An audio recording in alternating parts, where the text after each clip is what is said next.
Hey, good evening, ladies and gentlemen. I'm Jeff Hall. My colleague joins me. Coach Matthew Post is in the booth with us. We've all got newspaper folks in us. We are live in the Arkansas High School 2023 Class 4A playoffs from Elkins, way up in northwest Arkansas. Had a beautiful drive up today. The kids, cheerleaders are here, administration, and we are ready to get into playoff football tonight.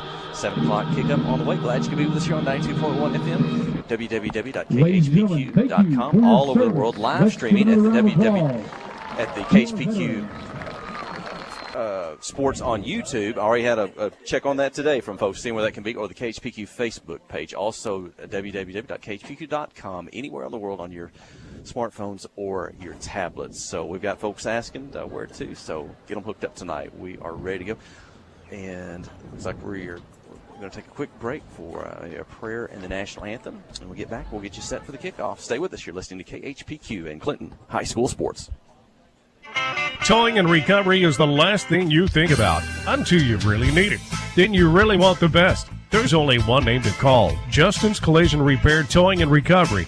They have the largest and latest model recovery fleet in north central Arkansas. From small towing to heavy-duty towing, Justin's Collision Repair Towing and Recovery on Highway 65 in Clinton is the one to call, 745-2992. That's Justin's Collision Repair Towing and Recovery, 745-2992. Life is better with football. And with First Security, we have the resources and the know-how to tackle your needs, plus a local team you can count on. So you're making better plays because First Security is making better happen during this season and every season. What's your better? Get there with us. Stop by your local First Security Banking Center or visit us online at fsbank.com today. First Security. Bank better. Member FDIC, Equal Housing Lender. Wherever the river flows and however the game goes. The River Company is a proud sponsor of Clinton Yellow Jacket Sports. Just like in sports, you want someone who has your back. The professional team at the River Company Insurance does just that. They'll work hard to find you the most coverage at the best possible price. Whether it's business, farm, ranch, personal, or automotive, the team at the River Company will get you exactly what you need. Sports is a team effort, so come join the team at the River, formerly S&P Insurance. Friday night at the stadium is not the time to worry about your finances. Let First Arkansas Bank and Trust ease your mind with their mobile banking capabilities. You can check your balance, transfer funds between accounts, and even find the nearest ATM for dinner after a road game. The free mobile app is available on the iTunes Store and Android Market. You can cheer loud and proud for the Yellow Jackets because First Arkansas Bank and Trust has you covered. See a branch for more details. Equal Housing Lender, member FDIC. The Black Law Firm is a proud supporter of Clinton High School Yellow Jacket Sports. When you need an attorney, call the Black Law Firm. Whether it's an injury accident, criminal defense, DWI, family dispute, Ralph Blagg believes in equal justice for all. Now located in the shopping center at 244 Highway 65 South or on the web at blaglaw.com. The Blagg Law Firm, a proud supporter of Clinton Yellow Jacket Sports. Steve Good at Goods Cash Savers says you can learn a lot about life by playing sports. You may never be the biggest or the fastest, but you can always try to be the very best and give 100%. And that's what they do every day at Goods Cash Saver. Even though they don't have the biggest building, they try to have every item that you might need in groceries. They also overachieve every day in their meat department. So when you're looking for a place to shop, give Goods Cash Saver a try. A supermarket that cares about you and your community and says, Adventure awaits, and with the all-new lineup of Chevrolets, those adventures can become reality.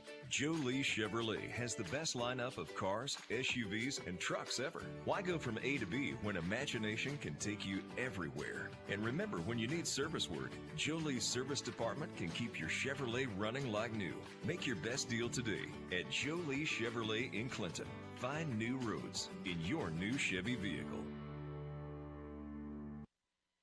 Wherever the river flows and however the game goes.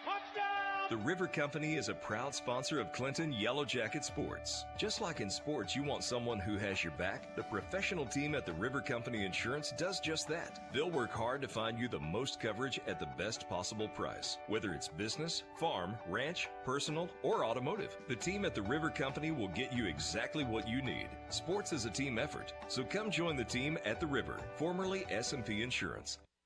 Ozark Health is a wonderful diamond in the rough, I call it. Living in a rural community, having access to healthcare is critical. It has been a blessing to our community. Not that I want to go to the hospital, this last place that I really want to go, but this is the place I'd recommend to anybody. There's nothing like the individual care that you get here.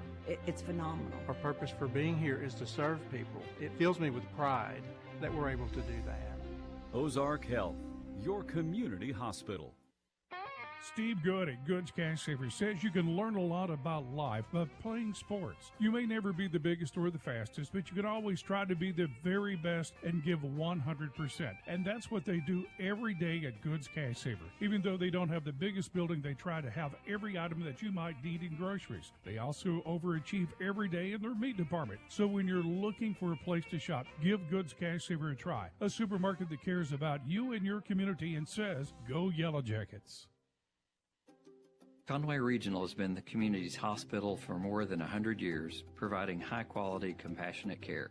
As our community continues to grow, we're growing alongside you to ensure all of your healthcare needs are met right here in Conway. Our board-certified interventional cardiologists, specialized team, and innovative cardiovascular technology are here to provide the comprehensive care you deserve when you need it most. So when you're facing a heart emergency, trust the care you'll find down the hallway, not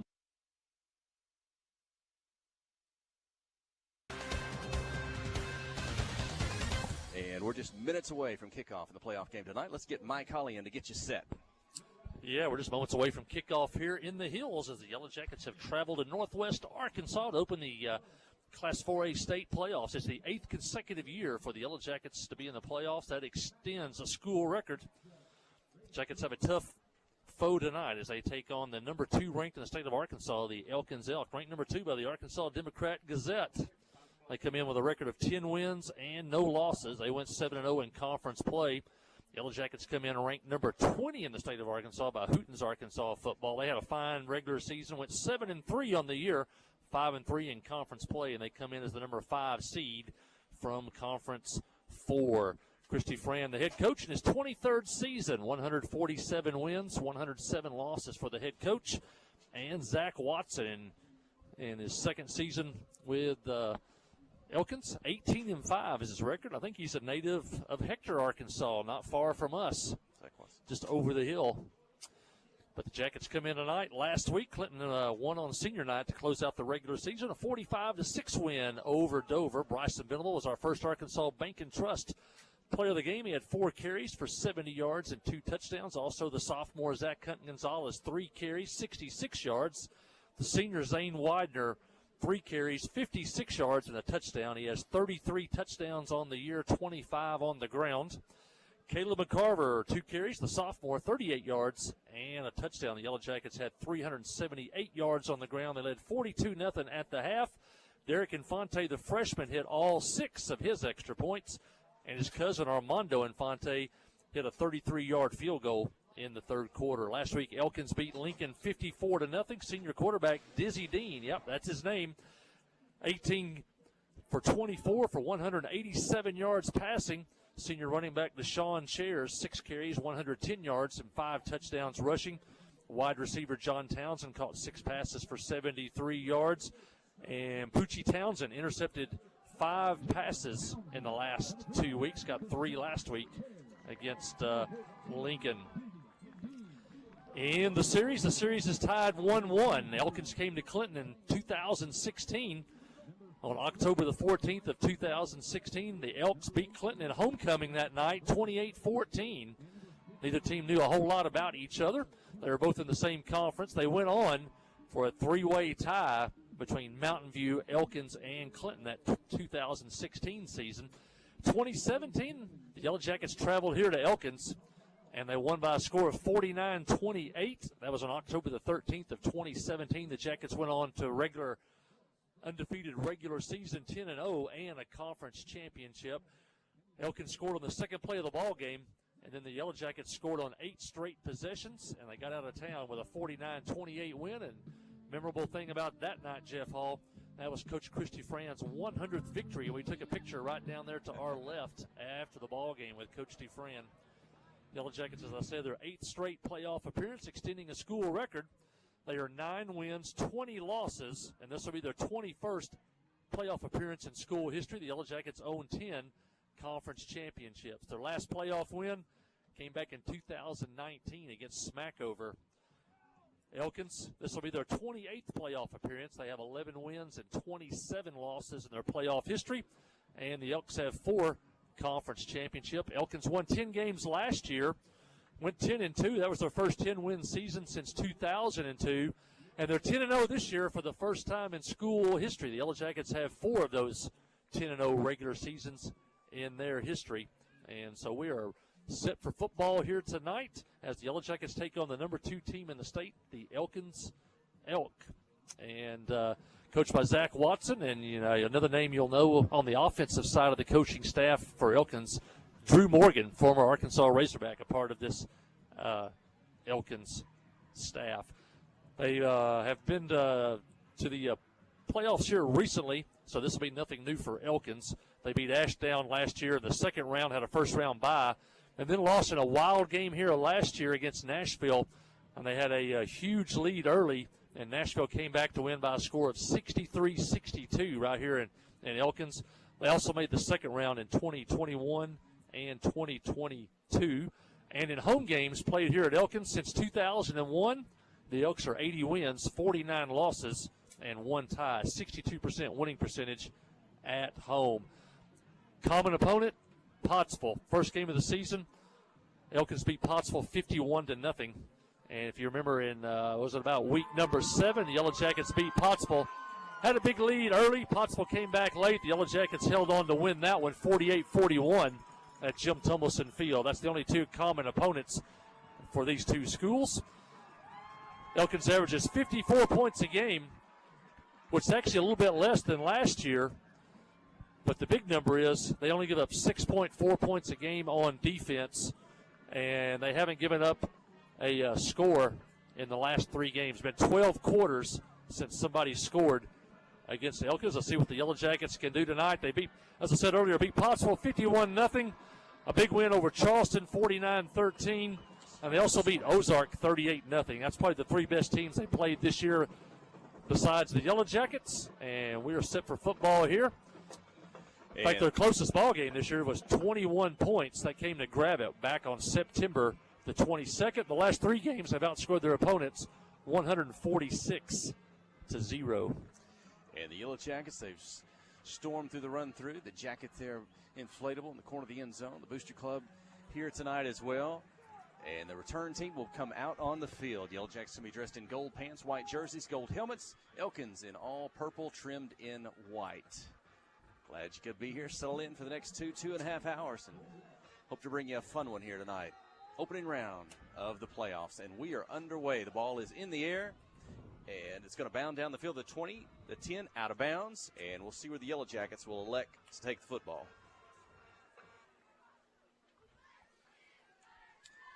And let's see.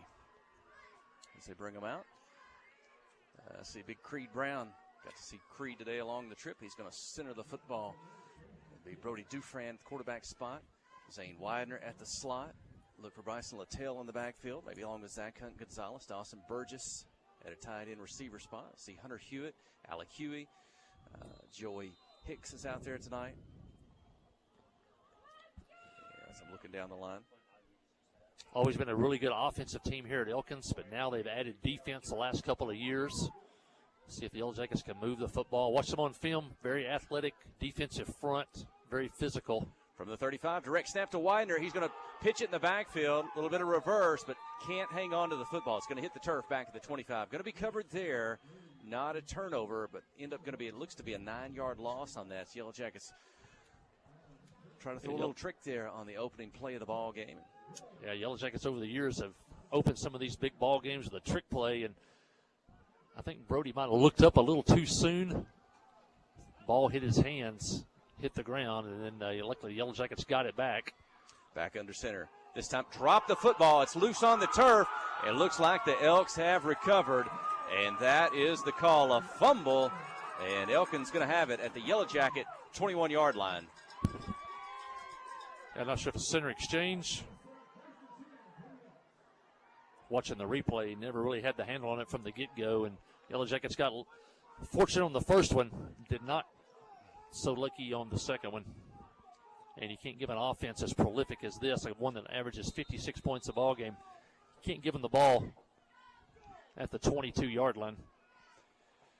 Going to go in the shotgun, empty backfield. 4 receivers to the right side, 1 on the short side. He's going to go in motion, come across the face of the quarterback. Fake the pitch, keep it himself, wants to go to the middle, steps to the left. In the tacklers at the 15-yard line, maybe to the, not quite the 14. Be tackled there, be about a 5-6 yard pickup. Quarterback just tried to move everybody to the right. The quarterback kept it moved to the left. Again, shotgun. This time he's got a back to his right. 3 receivers on the right. That's the wide side. He'll look to the sideline. Coach Zach Watson for the Elks. The signal in the play call. Now they're ready. Standing at the 20. The shotgun snap. He'll take it. Wants to roll to the right. He's going to throw it out in the flat. Led his receiver a little bit too far. That sails out of bounds, incomplete. And I know that is, you mentioned earlier, Coach Zach Watson. His Clinton folks have already mentioned in Sherry McCaslin, checking on the live stream. That'd be his aunt, along with Randy McCaslin, his uncle, Judy Wood, who lives up here in northwest Arkansas. She's watching the broadcast, so thanks for tuning in. Here we go, second down, third down, handoff up the middle. 10-5 flag on the play. Into the end zone go the Elks, but there is a flag. Now let's see if this one may be coming back on that third down play. That's our outstanding running back, Deshaun Cheers, on that kind of delayed draw. They'll run 3 wide receivers, usually to one side of the field, 1 to the other. And it's either that pistol or that sniffer back, as they call that. And that was Cheers lined up and kind of a delayed draw. And the Jackets are going to get a break there. That one's going to be called back on a holding penalty. You saw earlier Dizzy Dean rolling. They'll roll him a lot right and left. He's really good at being able to throw off the run. They'll run him away from pressure, and he is able to make that throw. Well, this would be a big stop for the Yellow Jacket defense if they could get it here. They started at the 22-yard line. And that's going to put the Elks at third and almost 13. The football back at the 25. We're close to the field at this point from our vantage and our view here in the press box. Now we'll take the shotgun snap at the 30. Back to the right. Tap straight back. 3-step. Looks to pass. Down the middle. Are caught at the 10. Makes the move.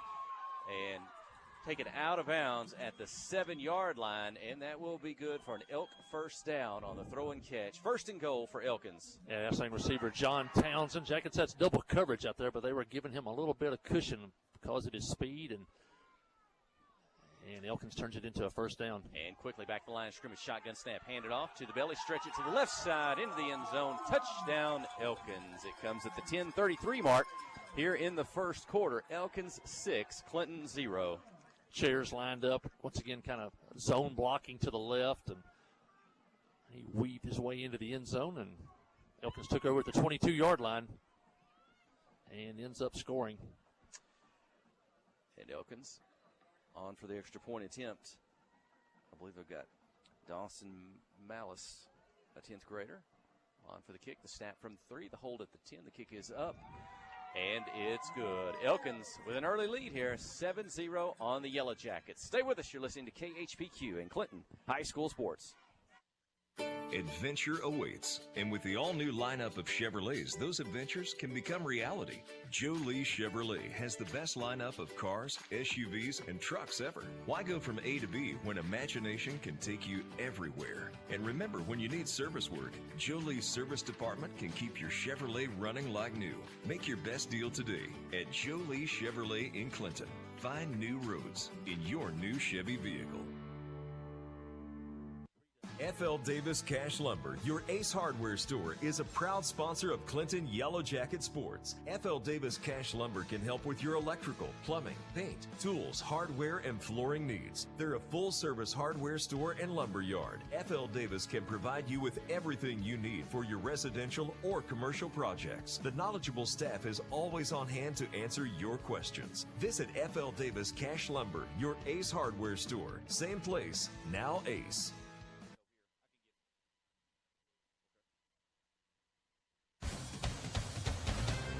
Yeah, Elkins takes over after the Yellow Jacket fumble at the 22. They take 4 plays to punch it in and jump out to a quick early lead. You don't want a prolific offense to jump out to an early lead. The Yellow Jackets ran 2 plays, put both of those on the ground. Elkins recovered the second one. And the kickoff went into the end zone, bounced at about the 5, rolled into the end zone. So Clinton will take over at their own 20-yard line and see as they line up in the traditional wing tee, see if they can get something going against this outstanding Elkins defense. Handoff on the left side, going to be hit behind the line of scrimmage, going to wrestle forward a little bit, trying to get to the line of scrimmage. And maybe Widener on the carry. We are getting some calls about the video being a little bit fuzzy, maybe pixelating. We've got Aaron Duhon's with us up tonight on top of the press box. We may get with him, see if he can make some adjustments on the signal and his reception. I think that may be the problem, so stay with us. We'll see if we can clear that up a bit better. Dufresne goes back under center. The handoff on the left side. Into the line. Nothing going on that one. Going to be stopped at the line of scrimmage quickly. Going to bring up third. Well, get back to the original line of scrimmage, and that's going to bring up 3rd down and 10 for the Yellow Jackets. Football at their own 20-yard line. We talked about Elkins have thrown 3 straight shutouts. Nobody scored on them in the last 12 quarters. They were always a very good offensive team, running the spread, throwing it around, even when we played them back in 2016 and 17. But they are much better defensively now than they used to be. In the shotgun, looking to pass. Quickly in the backfield, pressure thrown. Can't pull that one in. Venable trying to take the pass. Dufresne, Brody did everything he could do just to get a pass off. He had a defender coming straight at him. I think might have got through there untouched on the end. So that is incomplete. 4th down and 10 for the Yellow Jackets at their own 20. We're at 9:28 remaining in the opening quarter. It's Elkins 7, Clinton 0. Yeah, had a man out in the flat, but you got to give credit. They brought pressure from the outside, and Rojas Valentine got enough pressure that Brody really couldn't get in any type of throwing position. And now the Yellow Jackets will be forced to punt. Widener on the kick. It's going to be a low kick. It's going to hit at the 50. Bounce high. Continue rolling. Elkins down to the 40, and the Elks will have it there when we return. You're listening to KHPQ in Clinton High School Sports. Towing and recovery is the last thing you think about until you really need it. Then you really want the best. There's only one name to call, Justin's Collision Repair Towing and Recovery. They have the largest and latest model recovery fleet in north central Arkansas. From small towing to heavy-duty towing, Justin's Collision Repair Towing and Recovery on Highway 65 in Clinton is the one to call, 745-2992. That's Justin's Collision Repair Towing and Recovery, 745-2992. Clay Maxey, Chrysler, Dodge, Jeep, and Ram, now in Clinton. Clay, you cut your teeth at a Chrysler dealership. Cut my teeth at Landers, Chrysler, and Benton, the largest Chrysler store in the world. And so, to have Chrysler, Ram, Jeep in a small town and to have my name on the building, it's such an honor, it's such a blessing. And so, it's a brand that means a lot to us. It's a community that means a lot to us. We're giving it everything we got. Committed to customer service being a great one, not just a good one, but a great one. So winning back the community and getting our customer service the way that they should be. Clay Maxey, Chrysler, Dodge, Jeep, and Ram. Yeah, on the iPad. Yeah. And back here at Elkins, the Yellow Jackets punt. Elkins taking over at their own 40 and 2 consecutive pass plays for a first down. And now there's another completion on the far side of the field, inside the 40, down near the 36-yard line. And he's knocked out of bounds over there. 3 straight completions for the Elks. If you just tuned in, the Jackets turned it over on the second play of the ball game, and Elkins punched it in 4 plays later. They lead 7-0 here. Elkins going without a huddle. 2 wide receivers to each side of the field. Dizzy Dean back to pass, looking, throwing, going deep. Got a man wide open at the goal line and through his hands. Incomplete. The Jackets had single coverage on the big wide receiver, number 10. John Townsend, he was open. Nice pass from Dean.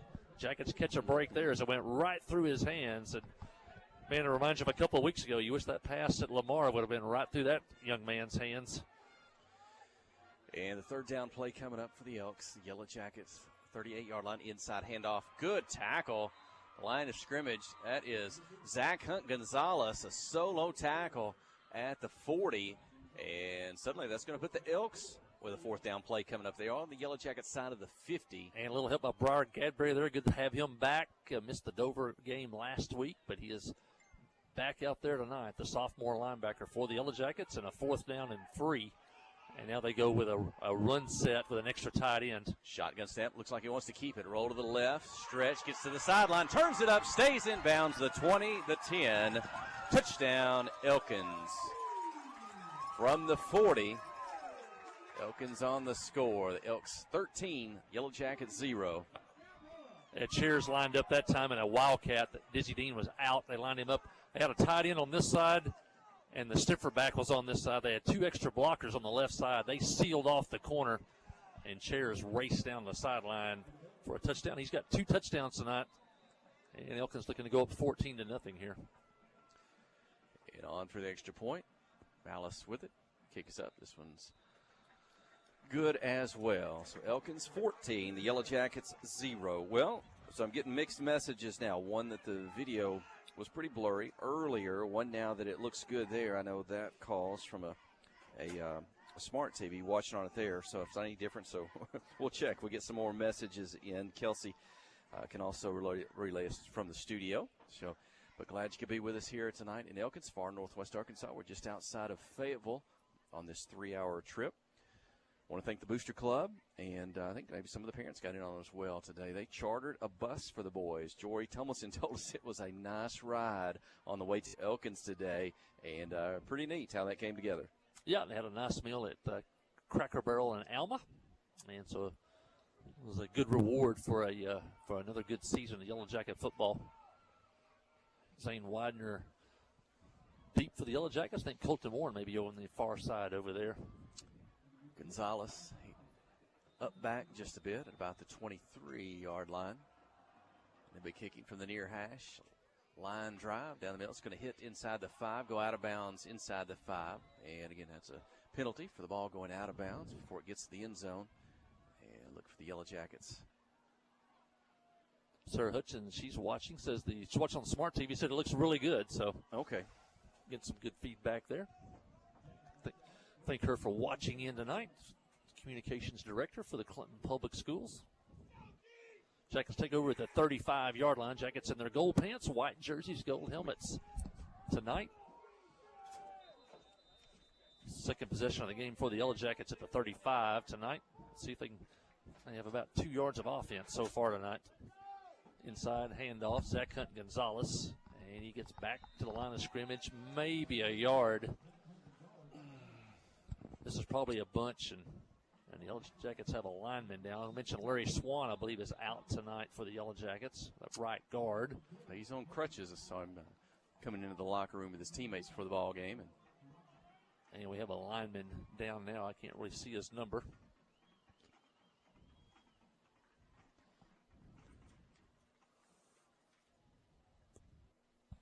Yellow Jacket coach and staff, head coach Chris Dufresne, Joe Hudson, Jesse Wilson, Jordan Benson. You know, it's changed since we came here in 2017. In fact, the field was grass. Now it's turf. And the field, I guess, is east and west. Back then it was north and south. And over there where those visiting bleachers are that you're looking at, that was the end zone. And they have really changed things here at Elkins. And me and Coach Post took a tour of the brand new arena. Coach Post seen a lot of arenas. I think he was pretty impressed with the new Elkins Elk facility. Well, Coach Post, he's already booked a tournament date with the athletic director. As we were visiting here earlier, said, Lady Jackets, we're coming next year. Sign us up. We'll be ready for tournament play. They are coming to Northwest Arkansas here in just a few weeks for tournaments. I guess Joey Hicks going off the far that side was over there. 70. Joey's pretty tough. If he goes out of a ball game, he's probably banged up a little bit. I wouldn't be surprised to see him back before it's over. Yellow Jack's going to shift line, go right to left heavy. That's where the ball is going to go. It's Rylan Jones on the carry, just across the line of scrimmage, so he's hit. Maybe a short 2-yard pickup. Going to bring up 3rd down and 8 for the Yellow Jackets. Stout. Cash Carpenter in there tonight on the offensive line. We've seen him the last couple of weeks coming back from an injury, predominantly playing on the defensive side of the football. He's at, I guess, Larry Swan's right guard spot. Let's see who went into that left guard spot. As advertised thus far in the backfield. Widener has it, and he's going to be dropped behind the line of scrimmage all the way back. Looks to be at about the 27-yard line. Going to be a loss on the play and bring up 4th down and long for the Yellow Jackets. Well, the defensive line got such a good push. It was going to be a double handoff. They pushed the offensive lineman back into the handoff area, and they couldn't make a clean handoff. Really threw the timing off there, and Jackets are minus yards to total offense so far. Widener will drop back in that short punt formation. Calls for the football. Kick gets blocked. There's a flag on the play, and Elkins going to recover the blocked punt. They're going to carry it into the end zone. And we'll see what the call is. They're going to call holding on the Jackets. Elkins is going to decline that. Zane really wasn't lined up. I don't think he normally lines up 15 yards behind the center. A lot of punters do. He looked like he was really close to the line of scrimmage, but this defensive line we've seen tonight for Elkins, that's a different beast than we've seen all year. And defensive penalty against the Yellow Jackets, as you said, that is declined. The touchdown stands. It's Elkins 20, the Yellow Jackets 0 here at 6:42 in the opening quarter.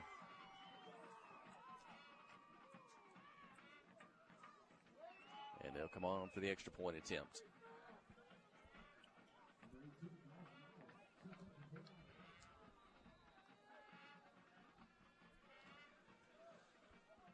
The snap from the 3, the hold at the 10. Kick is up, and it's good. It's Elkins 21, Clinton 0, 6:42 in the first. When we return, you're listening to KHPQ in Clinton High School Sports. Friday night at the stadium is not the time to worry about your finances. Let First Arkansas Bank and Trust ease your mind with their mobile banking capabilities. You can check your balance, transfer funds between accounts, and even find the nearest ATM for dinner after a road game. The free mobile app is available on the iTunes Store and Android Market. You can cheer loud and proud for the Yellow Jackets because First Arkansas Bank and Trust has you covered. See a branch for more details. Equal Housing Lender, member FDIC. Tonight's game is brought to you in part by these fine Yellow Jacket boosters, by Clinton Stockyard, by the Pottery Shop, by Dr. Kyle Hensley and his staff, by Main Street Florist, by Clinton Real Estate, by Johnny's Automotive, by American Home Pharmacy, by TLC Bookkeeping, and by Regions Bank. These fine boosters help bring you tonight's coverage.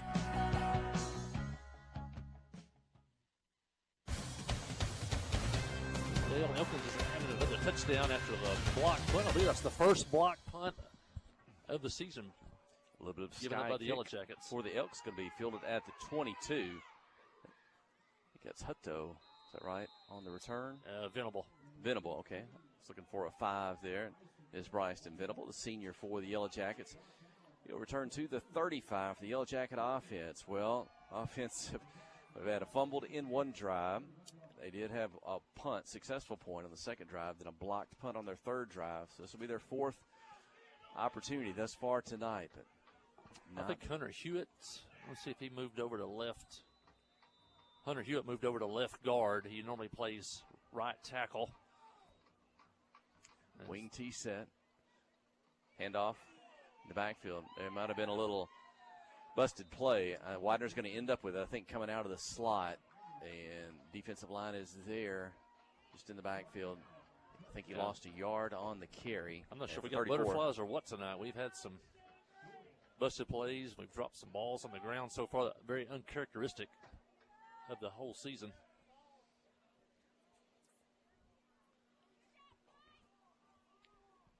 Colton Warren in the ball game, and he'll split wide left. He's got single coverage out there, but Dufresne's had a pass attempt. Looks like this time he does want to pass. He's got a defender in front of him. It's going to go off the hands of Littell.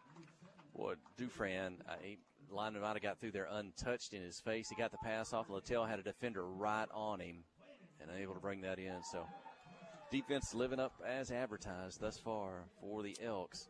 That's usually a play we've used over the years. Hadn't used it so much this year, but we kind of slide that wing back out in the flat. It's usually good for 3 or 4 yards every time. That time, a little bit of heat on the quarterback, made him speed it up a little bit. Plus, they also had Littell covered out there in the flat. They were not fooled there. So Dawson Burgess, I believe, is going to split wide left. Littell and head coach Chris Dufresne is going to call a timeout. They're going to talk this one over, facing a 3rd down and 11, 5:51 in the first. I think you mentioned earlier when we were last time, just down to our left, head coach Chris Dufresne picked up his 100th win that night, and doesn't seem like that long ago. And so he's ran off a pretty good record since that time. What's he up to now? 147. 147 wins, 107 losses on the career 23rd season. And by far the winningest coach in Clinton football history. He also owns every Clinton playoff victory in their history. And this being, is it the 8th year in a row? 8th year in a row, yep. Extending a school record. You know, you go back and they first made the playoffs back in 1970. There were no playoffs, I think, until 1968 for anybody. And so a couple 3 in the 70s and a couple in the 80s. And but they become a lot more regular since 2000 for the Yellow Jackets. Out of the timeout, facing 3rd down. We'll call it 10. 3rd down and 10. The shotgun will be Brody Dufresne, sophomore for the Yellow Jackets. Zach Hunt Gonzalez, fake handoff, quick pass, right side. Dawson Burgess, and he can't hang on. Up at the 40. It would have been short of the 1st down as 3 Elk defenders were about converging on Burgess. And that was going to drop to the turf. And Dawson really sure-handed. It's another just a case of things we really haven't done all year. I don't know if it's nervousness or what tonight, but the Jackets have not played like they've played all season. And 4th down this time. Looks like Widener will drop back in a short punt formation. They blocked it last time. This time he will get it off. There's a flag on the play. It'll hit inside the 40. Going to be picked up at the 30 and returned by the Elks. It's going to stretch to the right side, the Clinton sideline, and gets up near midfield. Going to go out of bounds at the 48 of the Yellow Jackets. And we'll see with the flag. Illegal motion by the Yellow Jackets. I think they'll decline that, and they'll take the good field position. Yellow Jackets started the night with a fumble, a punt, a block punt, and another punt on their 4th possession.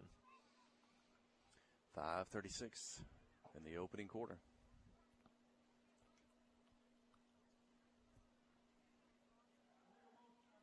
And that is the call. Illegal motion on the Yellow Jackets, on the punt team. And so they're going to give them, they're going to add 5 at the end. I thought he went out of bounds to the Yellow Jacket 48. They've moved it up to the 43. Now are they going to take it? Getting the chain set. I thought he turned around and meant like he was going to march back to the 48, but I think the 43 is good. We're looking right down the line of scrimmage. Our view here in the press box on the home side. It's a little bit dark on the once you get in the bleachers on the side, but Yellow Jacket bleachers look to be full tonight. Folks who made the trip up, the 3-hour trip. And Elks to snap the ball at the Yellow Jacket 43 in the shotgun. Fake the handoff on a pass. Caught out in the flat near the sideline. Turn it back inside middle field 30. Burst up to the 20-yard line. Tackled there. Elk 1st down. Against Dawson Burgess getting in on the tackle. At the Yellow Jacket 20, right back on the ball. No huddle. They play fast. I guess they call that tempo. Now they will look to the sideline, signaling the play call. The Yellow Jacket defense not going to have an opportunity to sub anyone in or out if they wanted to. Take the snap, roll to the left, throwing out to the left flat, out of bounds on this one. Incomplete. Going to bring up 2nd down for Elkins at the Yellow Jacket 20-yard line. You know, Dean's had some big games this year. Probably his biggest one was against one of the top programs in 3A, Charleston. That night, Dizzy Dean was 20 of 27 for 236 yards and 5 touchdowns that night. But he's also got several other weapons to go along with him. Back in the shotgun. Back to his left. Fake the handoff. Throw it out to the left. Just behind the line of scrimmage. Caught. The 20, the 15. And a couple defenders attack it out of bounds at the 15. Going to help him up. In on the tackle, that was Colton Warren and Dawson Maynard. Yeah, Dean's got a brother out there, too, number 88. He'll throw to him. Stone Dean. Probably should have named him Daffy. It's Dizzy and Daffy Dean, brothers from the 1930s and the St. Louis Cardinals. From up in this area, I think Clifty, Arkansas. Jay Hanna Dizzy Dean was his name. Shotgun snap. Paul. A little bit low, pulls it up, throws, makes the catch at the 10, maybe the 9. Good coverage by Colton Warren. And that looks like it will be a first down. It is. The Elks will have it just on the Jacket side of it. They will put it at the 9. First and goal at the 9. 4:20 remaining in the first quarter. Handoff up the middle. Trying to break away from one tackle. Dawson Maynard going to come up on the tackle as well for the Yellow Jackets, Zach Hunt Gonzalez. And they'll stop Elkins. Maybe no gain on that one. Still at the 9. They'll move it up. Give him a yard or so. Second to go. Shotgun snap. Roll to the right. Looking to pass. Caught out at about the 4 near the sideline. Trying to stay in bounds. Drives to the pylon, and it's a touchdown. Touchdown for Elkins. 27. The Yellow Jackets 0. 3:49 here in the first quarter. You know, Jackets got some pressure on that time. We told you, though, Dean's pretty good at being able to throw on the run. That throw was really accurate for a quarterback on the run, and I think that was number 1 out there with a touchdown. James Townsend, a junior.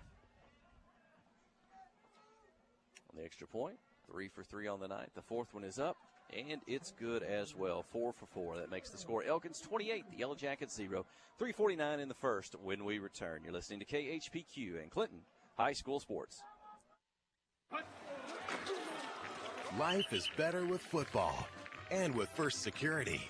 We have the resources and the know-how to tackle your needs, plus a local team you can count on. So you're making better plays because First Security is making better happen during this season and every season. What's your better? Get there with us. Stop by your local First Security Banking Center or visit us online at fsbank.com today. First Security. Bank better. Member FDIC, Equal Housing Lender. Kick off the season with super fast fiber internet. Petit Fiber gives you the home advantage and is the ultimate choice for sports enthusiasts like you. With lightning fast speeds, you'll never miss a touchdown, a slam dunk, or a winning goal again. Say goodbye to buffering and hello to the ultimate sports experience. Call us at 501-745-2493 to sign up. Better internet, better service, and better pricing that will keep you in all the action. You won't want to miss this.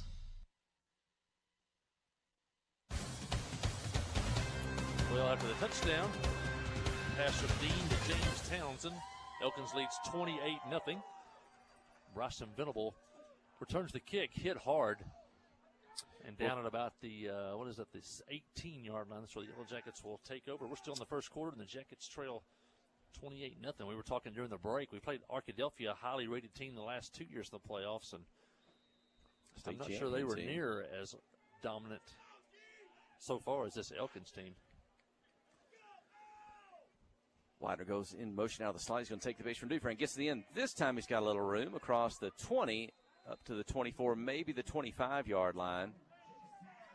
Yeah, maybe that'll be a spark. That's the first positive, really, yardage play the Yellow Jackets have had. They had a couple of 1-yard gains, maybe. Well, he's all the way up. They're going to give him about 7 on that carry. Bring up second down and 3. We've got just enough blocking on that left side to get up and around the end. Carpenter checks out. Now the ball's on the far hash, the home visiting side. Wing T set. Just need to pick up a first down. Inside handoff. Zach Hunt Gonzalez running hard. I think he will have a first down. Let's see where they put it down at as he nears the 27-yard line or so. Looking at the sideline marker. They still got a 2 up. Yeah, we could sure use a Petit Fiber first down here. Jackets are going to be about a yard short. Yep, only the 27. So third down and 1 coming up. Liam Hudson checking in with a play. The junior, that's the son of Coach Joe Hudson. Number 4, if you're watching on the KHPQ Sports YouTube channel. Dufresne turn, give to Gonzalez this time left side. I think he got hit about Gump, but he's going to drag a defender, and he will pick up the Petit Jean Fiber first down, the first of the night for this Yellow Jacket offense as he gets across the 30, about the 32-yard line. Yeah, so we've seen the sophomore all year long. He actually got hit behind the line of scrimmage, and he fought that tackler off, got to the edge, and got up to about the 24-yard line. Needed one, and he got 5. Big things ahead for Zach Hunt Gonzalez.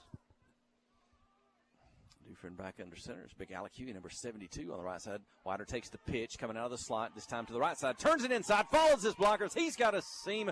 Steps over defender, the 50, all the way up across midfield to the Elkins 45-yard line.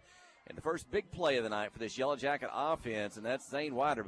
Boy, making that happen. He found his blockers, found the holes, went over a defender. That's pretty if you're watching that one on video tonight.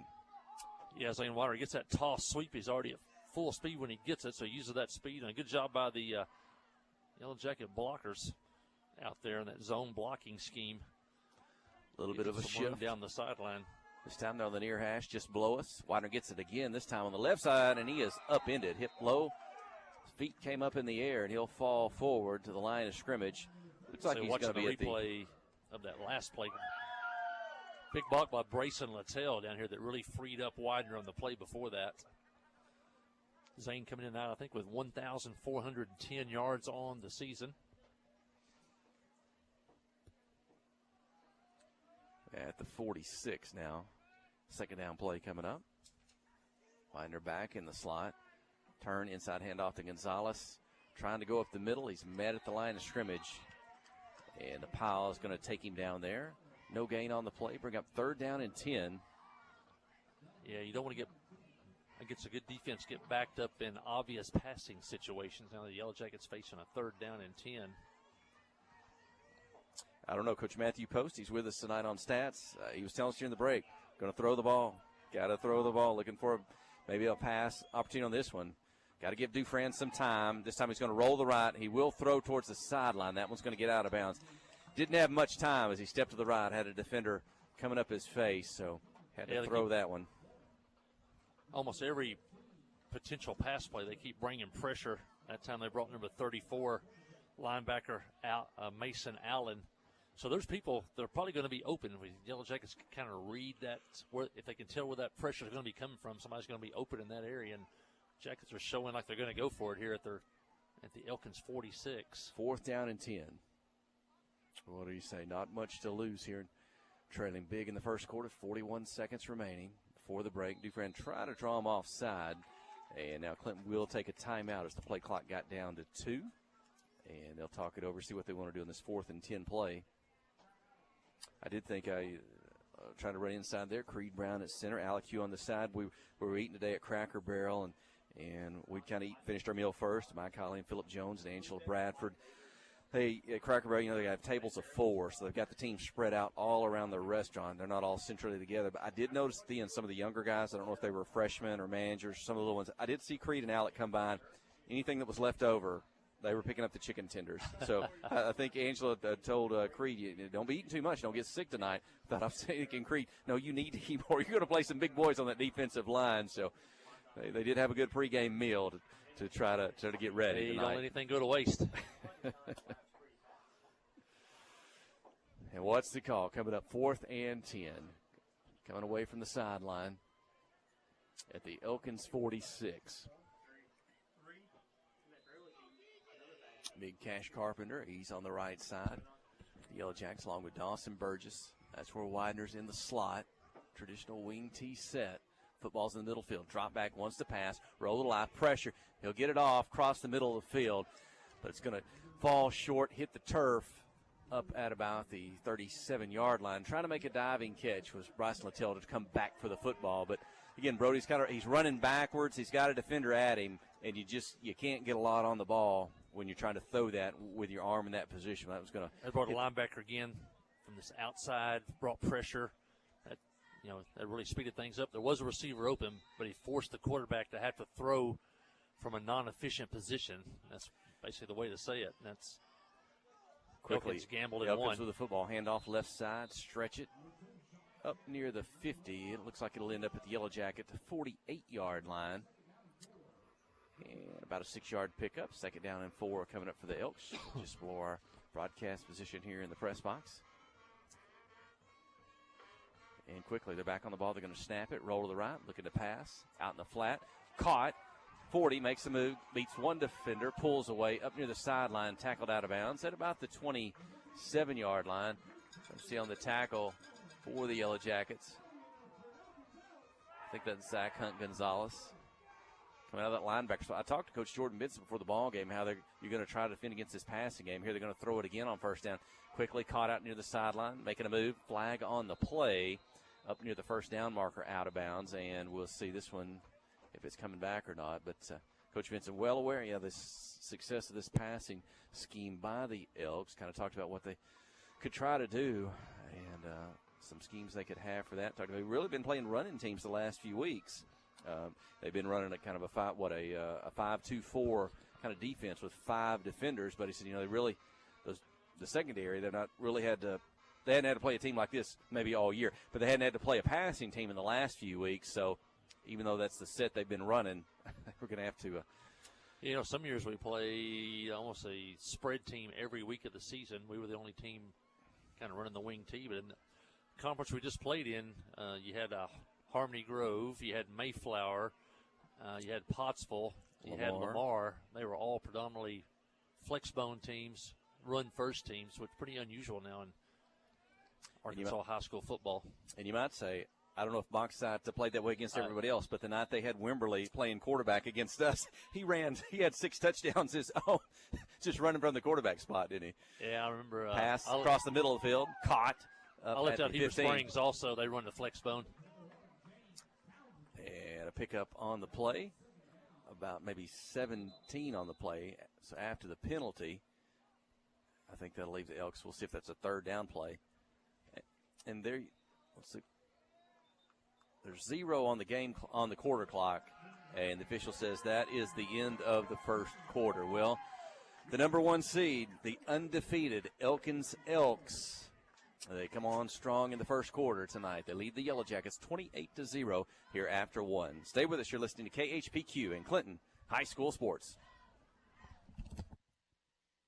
Clay Maxey, Chrysler, Dodge, Jeep, and Ram now in Clinton. Now, Clinton is a tight-knit community. They work hard to support one another. They work hard to take care of small, family-owned business, and that's what we are. We want to bring that family-owned atmosphere with also the opportunity for the consumer to get that great deal that they deserve. So, we feel like we've got the best of both worlds. Keep driving by every day. The inventory keeps getting better. It's Ram country, and we're going to keep making it bigger and better. So, yes, ma'am. Clay Maxey, Chrysler, Dodge, Jeep, and Ram. We have partnered with Carti to bring world-class cancer treatment to Van Buren County. Some chemos are between 1 to 2 hours to 8 hours. So when patient is sick, diagnosed with the cancer, traveling to Little Rock, that's a pretty long day for sick people. Back in the old days, you had to get on the interstate, go to Conway or go to Little Rock to get your chemo treatments. My mom, for 1.5 years, was able to take them right here in Clinton, Arkansas. Big peace of mind for my mom. Ozark Health, your community hospital. And we start the 2nd quarter. Elkins will have the ball. The Yellow Jacket 24. They lead 28-0 here as we start the 2nd quarter of play. Jackets with a couple of 1st downs on the night. Other than that, it's been all Elkins so far. 2nd down and 4 for the Elks. In the shotgun, one back, fake the handoff, looking to pass, has time, quickly zips it out on the right side, caught, and up to about the 10-yard line. 1st down for Elks. I kind of noticed that there. Had a chance to visit with some of the Elkins personnel here in the press box early before the game. And they said, who one of the assistant coaches is? I said, yeah, I think I'd heard it. That's Drew Morgan. And I said, you used to play for the Razorbacks. Of course, he said you wouldn't know. He doesn't really talk about it. He's a pretty handoff. Turn up the middle, breaks away from one tackle, across the team, get to the sideline. Out of bounds there, not much there. But anyway, talking about Drew Morgan, he said the one thing, the receivers, what he's taught them to do is to catch with their hands. He said you won't see the ball coming into their chest. You'll see their hands out in front of their body, catching the ball up in the air. And I think I noticed that on that catch you just saw there on about the 10-yard line on that play before. And so they've got a good guy coming in to help those receivers, and we're seeing the effects of it. Inside handoff up the middle into the end zone. It's a touchdown. for the Elks. Comes at the 11:33 mark of the second quarter. It's Elkins 34, the Yellow Jackets 0. Chairs with three of the four. Check that, 4 of the 5 touchdowns now for Elkins on that 4-yard run. That's number 2, Deshaun Chairs.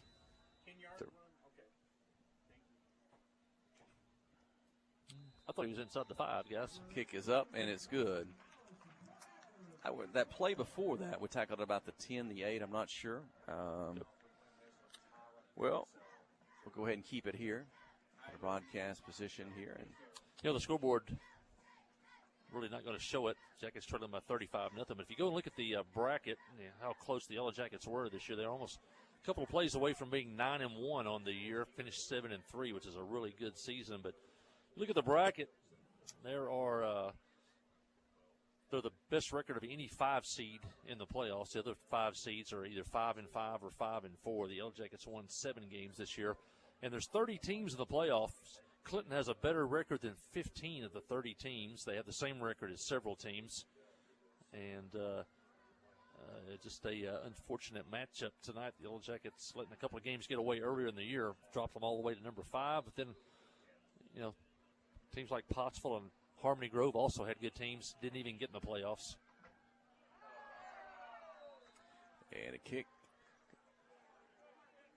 And about the 20, we can end up at the 20-yard line for the Yellow Jackets.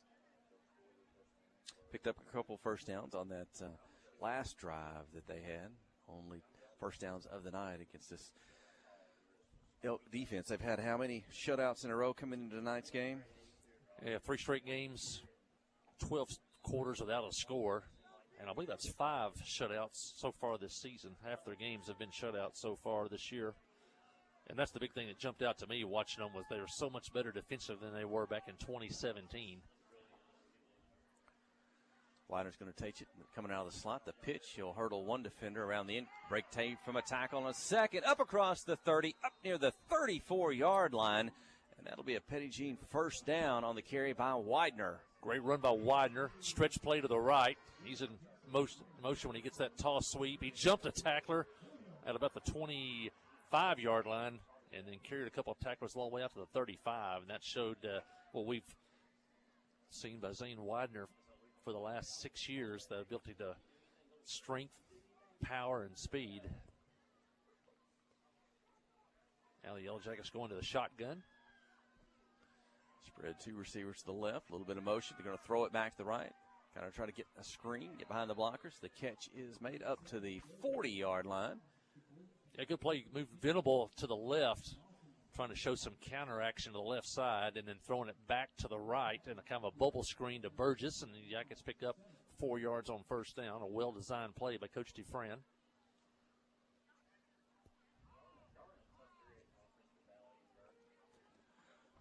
Ball's on the far hash. That's the visiting side. The Yellow Jackets. 2nd down and 6 play. Dufran under center. Takes the snap. Drop, throw it down the sideline. He's got a receiver caught. The 40, the 35.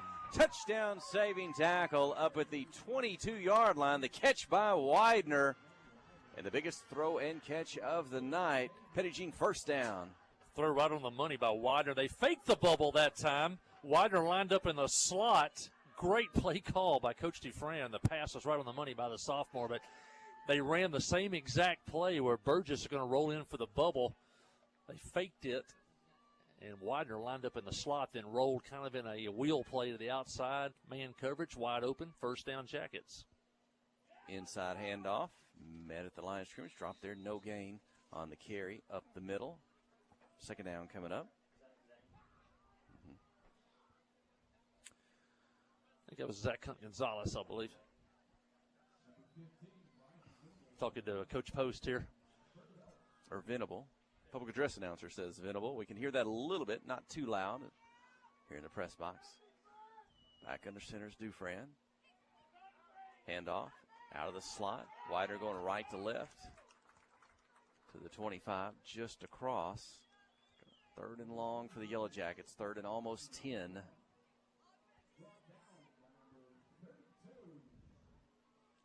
as Liam Hudson's going to bring the play in. So 4 down territory, like we said, Yellow Jackets, they don't make it here.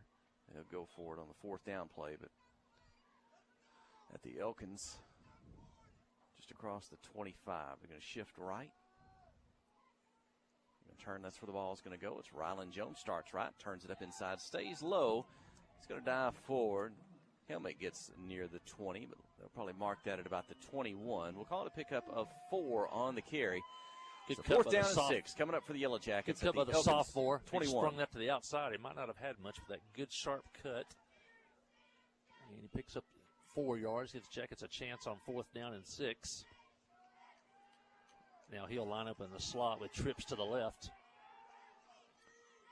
I think Elkins, something's not right with the defense. Coach was getting excited on the sideline. They're going to call a timeout on this 4th down and 6 play. Coming up 8:14 again in the second quarter. Elkins 35, the Yellow Jackets 0. I'm sure the defensive coaches are looking wherever number 23 goes. And that time Widener, there were 3 wide receivers to the left. Widener lined up as the first one just off the tight end and kind of the short slot there. And so probably something they'd never seen on film, so they were going to quickly take a timeout and talk about that. Well, Clinton's got 3 plays, and I believe of over 10 yards. Zane Widener's got all 3 of them, 2 on the ground, 1 through the air. And so certainly number 23 is going to stand out. Maybe fitting that on this spectacular year that Zane Widener's had offensively. Yeah, he's carried the ball coming in tonight 157 times for 410 yards, averaging 9 yards per carry. 25 touchdowns on the ground. I think he has 8 through the air for 33 total touchdowns. That may be a school record. I think so. He's a National Player of the Week after that ball game against Central Arkansas Christian. That was 7 touchdowns. Now he lines up to the left of Rylan Jones. He's now the middle receiver.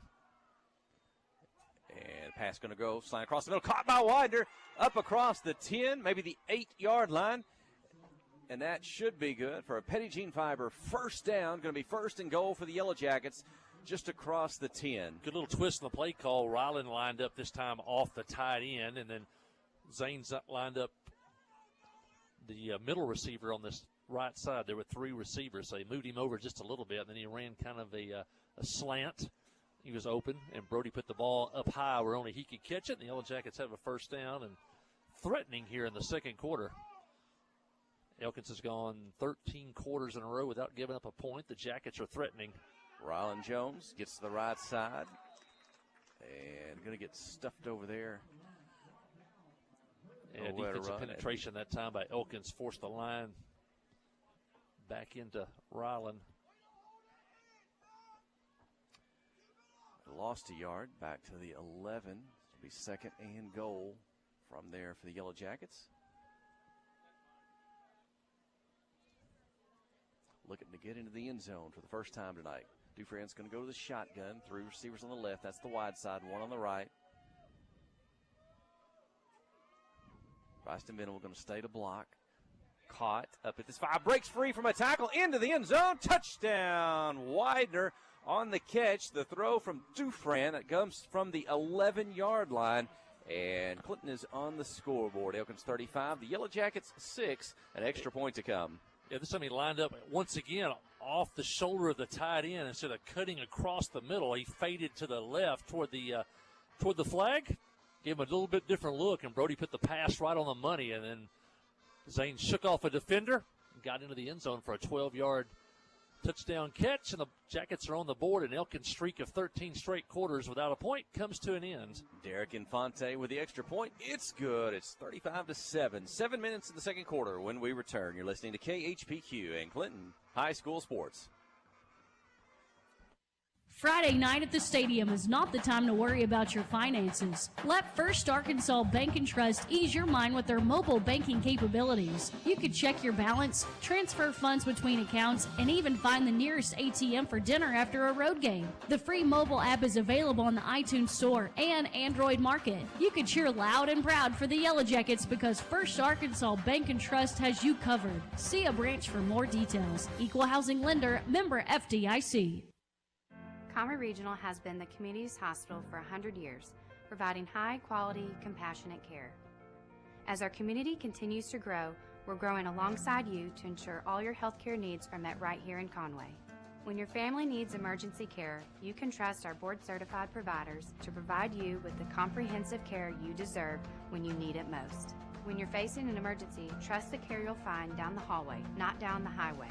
At Comrie Regional, we're not just growing, we're growing together.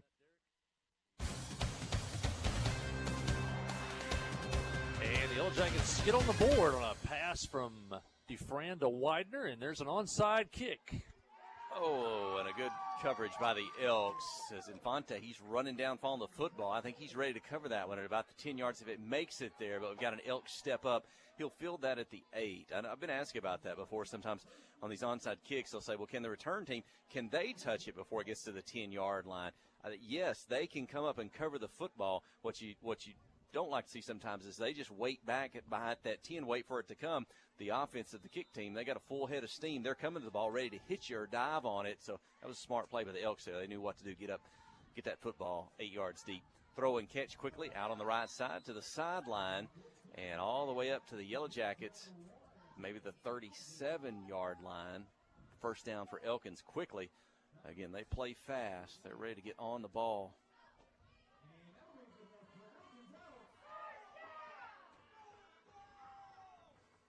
Shotgun snap, going to throw it on the right side again. Caught at the 40, ridden out of bounds by Zach Hunt Gonzalez and Joshua Fultz.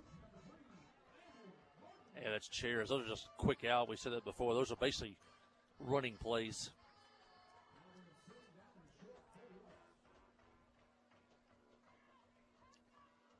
Good linemen are up on the ball. Skill players, maybe linemen too. They'll look to the sideline for the play call in the shotgun, standing at the 36. Put it in the belly. Up the middle, nothing there. Stretch it out to the left. A little bit of a seam. Runs into the tacklers at about the 27-yard line, but that's good for a first down. Elkins. The chair's got a lot of speed. You see it on this play as he got out to the corner. He is dangerous. Shotgun snap, roll to the right, looking to pass. Line coming up from behind, won't get to him in time. Caught up near the 15, driven out of bounds near the 10-yard line. First down from Elkins. Townsend Joshua on the Fultz, catch. Roland Roland Dean to the right. 3 wide receivers on this side, all at different levels. And the football looks to be at about the 11-yard line. The official puts it down. They'll snap it quickly. Inside handoff. Gets to the linebackers up near the 5. Tackled there.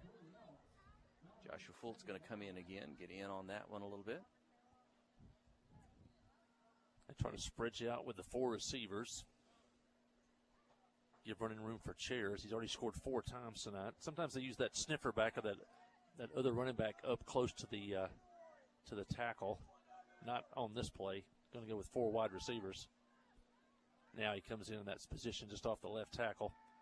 Take the snap, roll to the left. Going to throw it out there again. And touchdown Elkins. Got the pylon on the way out of bounds.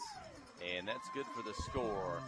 Elks 41, the Yellow Jackets 7, 5:39 remaining in the second quarter. On for the extra point attempt.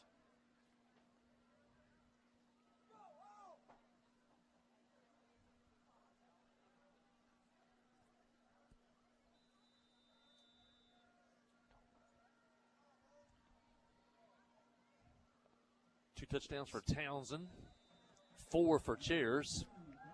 Kick is up, and it's good. 42-7 is your score. 5:39 in the second when we return. You're listening to KHPQ and Clinton High School Sports. Wherever the river flows and however the game goes.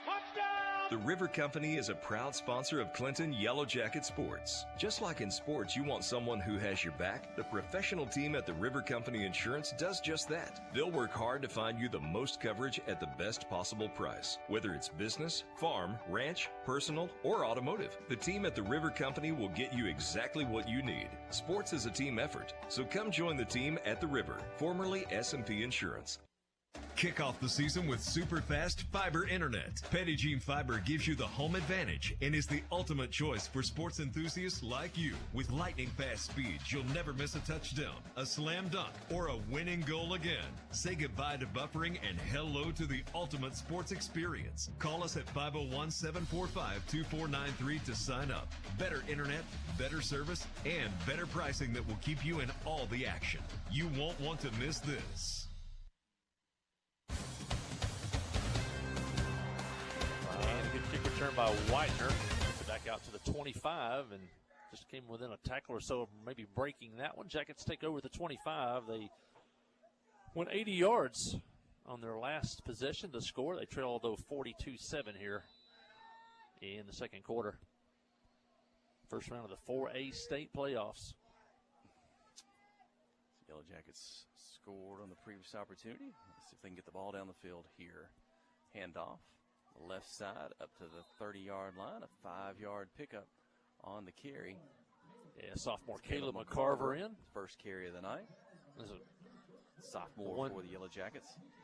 One bright spot for this game will be playoff experience for so many sophomores that are out there. I think, about 16 on the roster.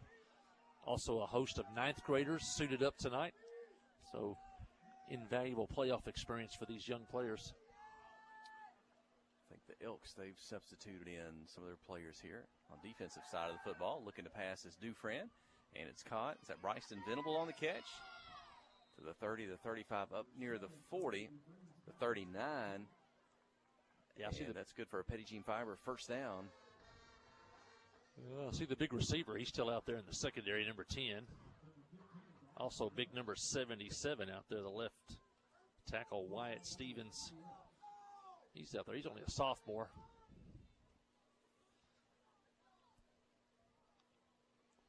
Well, maybe so.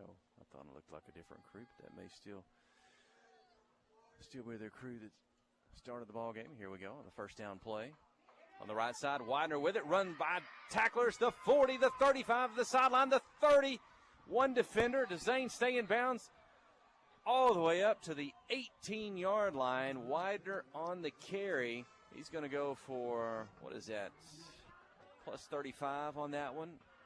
Carry by Widener, and that's going to be close to putting him over 100 yards for the night, if not. So I'll look to Coach Matthew Post for the stats. Official puts the ball down at the 18. 73. Okay. He's got a pass reception to maybe total yards, and on that kick return that he had for 20, so he's got over 100 when you combine, but we'll see here. Inside handoff, up the middle, good blocking, got a seam into the end zone. Touchdown, Yellow Jackets on the carry. It is Bryston Venable, number 15 for the Yellow Jackets, the 18-yard rushing touchdown. It's Elkins 42, the Yellow Jackets 13, 4:29 remaining in the second quarter. Venable, he had a big game last week, 2 touchdowns. He's had a great high-score career. He's been solid on both sides of the football. And good to see him get in there as Derek Infante comes on for his second extra point of the night.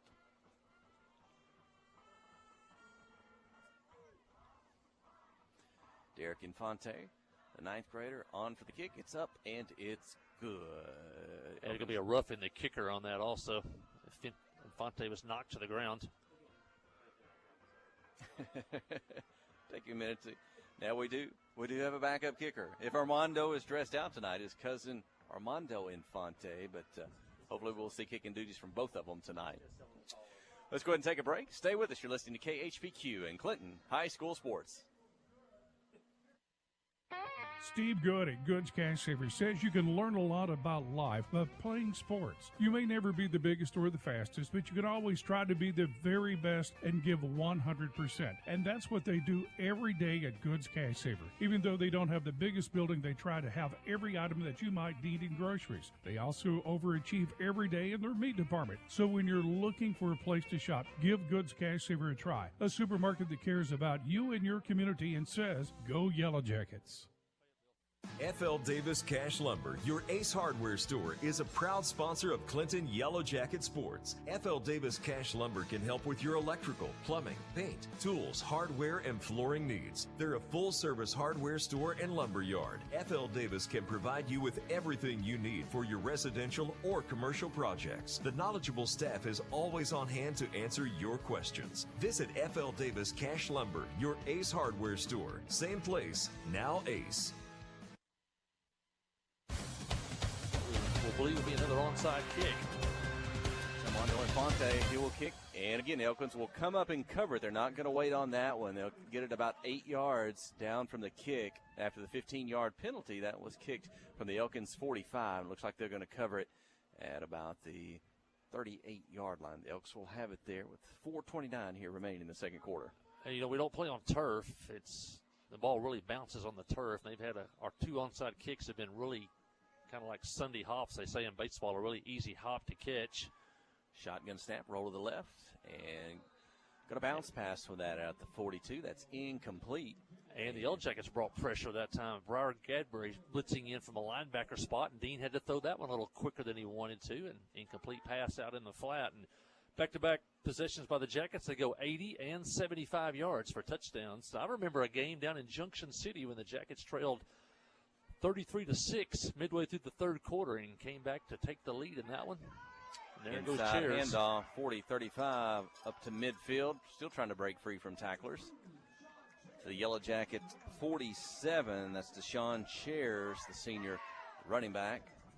And a first down for the Elks. He's got speed. Takes off with the football. Dean with a snap. Quickly going to throw it on the right side. Caught in front of the sideline. Bryson Littell coming up to make the tackle at the 46-yard line. Maybe only a 1-yard pickup. Bring up second down for Elkins.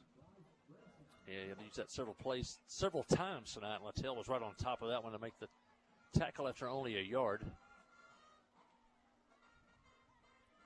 Widener now off the defensive end here.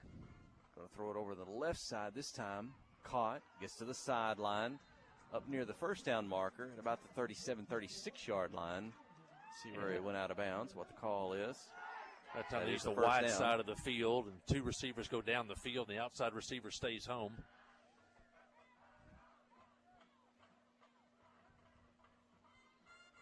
Ball on the far hash. The visiting side going to roll to the right. Pressure. Not a block in the back or a hold. And making the catch, but this one's coming back up at the 20. That'll give the crowd a roar here as they saw that, but it's going to be an offensive penalty. It is holding. We saw that right in front of us here in the press box. And Yellow Jacket down, defending on the pass. Really good coverage by Fultz. That was a heck of a catch by the tight end on a crossing route. Deep crosser. Fultz was right on it. Did everything he could. What a catch there, but it's going to be called back on a penalty. Is that Fultz that's down? Number 6 for the Yellow Jackets. Joshua Fultz down here on the near side. Going to come over. Josh Fultz has had a good season. Is it 3 interceptions on the year? I'm not sure. Yeah, had one last week.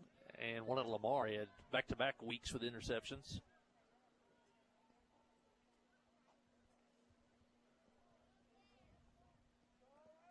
So he'll get looked at on the sideline. And we'll see. Hopefully Josh will be okay. Now get him up and going. I was reminded as we were driving up here with Philip Jones. Philip was reminded, last time we came to Elkins, he said, I spent the night at Washington Regional at the hospital that night. I thought, oh, yeah, that was the night that Mason Dow got knocked out on the field in that ball game. And they had to go to the hospital, be checked out for a concussion and things like that on that night. Hey, not only Philip Jones, but also Jim Berry. Jim had rode up with Philip, and Philip said, that's right. We can get you a ride home back to Clinton. And Jim says, no, I'm going to the hospital too. And Jim sat there that night with Jim Berry with Philip and Jim and with Mason that night. Yeah. That is Joshua Fultz. They're going to help him make a long walk to the Yellow Jacket sideline. Yeah. Remember Jim Berry, Nick Jones, and Jimmy Duncan, the 3 amigos, probably the 3 greatest Yellow Jacket fans. 3 of the greatest Yellow Jacket fans. They would definitely be here tonight if they were with us.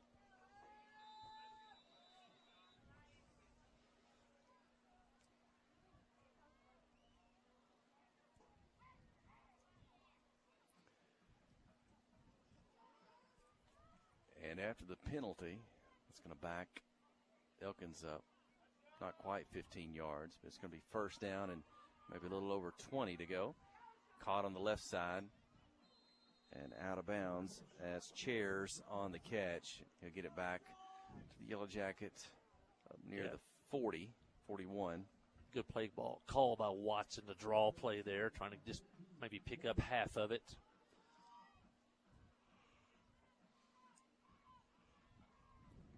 Dean in the shotgun, his own 46, fakes the handoff, keeps it, pressure now. Going to force him to roll right. Yellow Jackets giving chase.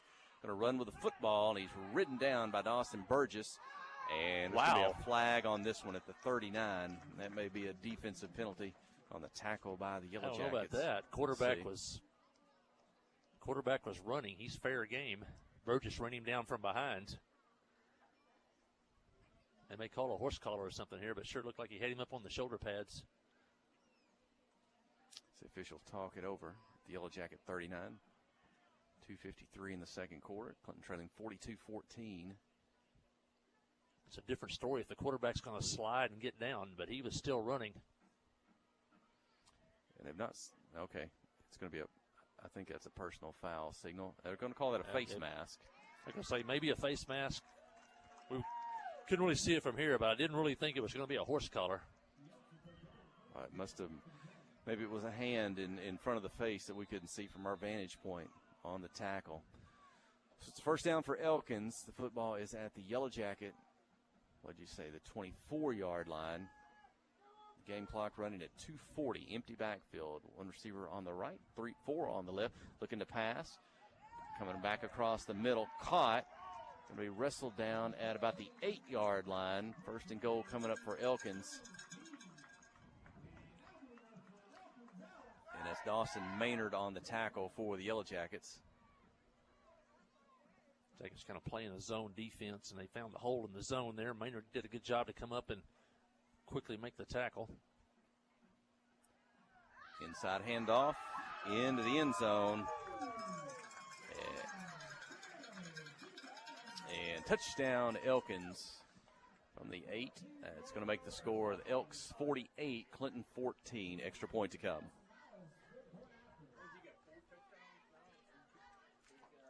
I got Chairs with 5, I think. And Townsend has 2. I think that's right. The snap, the hold, the kick is up. And it's good. Number Elkins 1. 49, Clinton 14. 2:13 remaining in the second quarter. When we return, you're listening to KHPQ and Clinton High School Sports. Adventure awaits, and with the all-new lineup of Chevrolets, those adventures can become reality. Joe Lee Chevrolet has the best lineup of cars, SUVs, and trucks ever. Why go from A to B when imagination can take you everywhere? And remember, when you need service work, Joe Lee's service department can keep your Chevrolet running like new. Make your best deal today at Joe Lee Chevrolet in Clinton. Find new roads in your new Chevy vehicle. Towing and recovery is the last thing you think about until you really need it. Then you really want the best. There's only one name to call, Justin's Collision Repair Towing and Recovery. They have the largest and latest model recovery fleet in north central Arkansas. From small towing to heavy-duty towing, Justin's Collision Repair Towing and Recovery on Highway 65 in Clinton is the one to call, 745-2992. That's Justin's Collision Repair Towing and Recovery, 745-2992. Hale at the onside kick. Elkins drives 62 yards. Scores on Chairs' 4th touchdown of the night, a 9-yard touchdown run. And Elkins leads 49-14, but the Yellow Jackets have scored on their back-to-back possession. See what they can do here.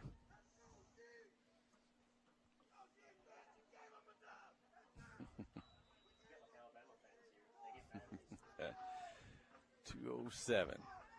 Big Alec Hugh, the sophomore. He'll be coming back for a couple of more years. Creed Brown, a sophomore as well. Cash Carpenter, only a junior for the Yellow Jackets. Dufresne under center. In motion out of the slot goes Widener. We're going to pitch it to him. The flag's flying. We're going to reset this one. Let's see if it's some type of procedure penalty. It's the Yellow Jackets. Hunter Hewitt on that line as well. It'll be a 5-yard penalty on the Yellow Jackets. Some of those seniors, it was senior night, that win over Dover. If you hadn't had a chance, go to the Clinton High School on YouTube. You saw the seniors kind of go and give their jerseys away for a day to a teacher who'd made an impact on their life growing up. That was a neat deal. If you want to go watch that. Handoff left side. McCarver with it. He'll be tackled. Going to be no gain on the play. Another sophomore that'll be coming back next year. Yeah, for the most part, there's been 6 or 7 sophomores starting on offense. Started the season with only one senior on the offensive line. That's Hunter Hewitt. So a lot of those guys coming back. And, of course, in the backfield, Zach Gonzalez, Brody Dufran, Rylan Jones, Caleb McCarver, all underclassmen. Also, Brayson Littell will be back. There'll be another Venable. I think Braden Venable. Rice has got a younger brother that'll be coming up. You will hear that name for 3 more years. Oh, it's going to be a halfback pass in the backfield, but he's not going to have time to get it off. I think the handoff was to Littell, and then he was going to step back and throw it down the field, and maybe in single coverage back across the 50. But didn't get time to secondary throw it was not as he fooled dropped. by Elkins. You're hoping they're going to look into the backfield, think that's a running play, and divert their eyes into the backfield, but Littell didn't have anybody to throw to there. And after the loss, it's going to bring up third down and 20 for the Yellow Jackets. Put Widener in motion from left to right. Friend's going to step that way. He's going to throw it back left, throws it up high. Burgess makes a good catch. He's surrounded by 5 Elks, and it'll force him to run out of bounds up at about the 23. Good job just to make that catch, but just nowhere to go on the short side of the field, and that many Elks around him. Well, the clock didn't stop. It's going to continue to run. Maybe he didn't get out of bounds. It could be the final play of the first half. We'll see if the Yellow Jackets want to snap it or not. Trailing 49-14, 10 seconds remaining. I got a timeout if they want to use it, but it looks like they're going to let the first half expire.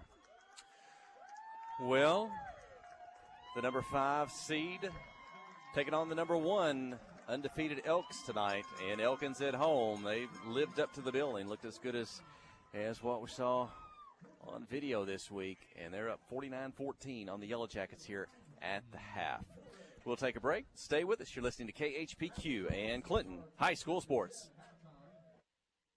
FL Davis Cash Lumber, your Ace Hardware store, is a proud sponsor of Clinton Yellow Jacket Sports. FL Davis Cash Lumber can help with your electrical, plumbing, paint, tools, hardware, and flooring needs. They're a full-service hardware store and lumber yard. FL Davis can provide you with everything you need for your residential or commercial projects. The knowledgeable staff is always on hand to answer your questions. Visit FL Davis Cash Lumber, your Ace Hardware store. Same place, now Ace. Tonight's football game is brought to you in part by these fine Yellow Jacket boosters, by Artelco, by Crowell Saw and Supply, by Latitude Bistro, by Joe and Hash, by Dr. Jamie Beavers, by the Huddle House, by Clinton Physical Therapy and Fitness, and by attorney Chad Brown. These fine sponsors in part bring you tonight's football action.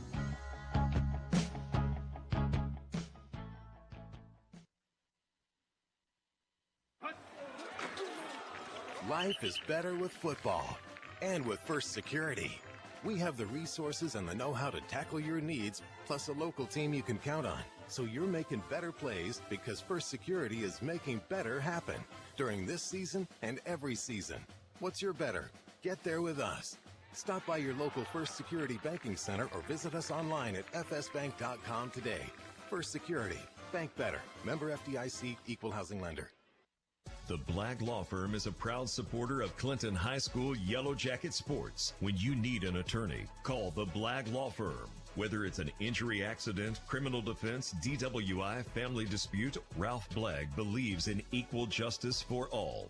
Now located in the shopping center at 244 Highway 65 South or on the web at blaglaw.com. The Blagg Law Firm, a proud supporter of Clinton Yellow Jacket Sports.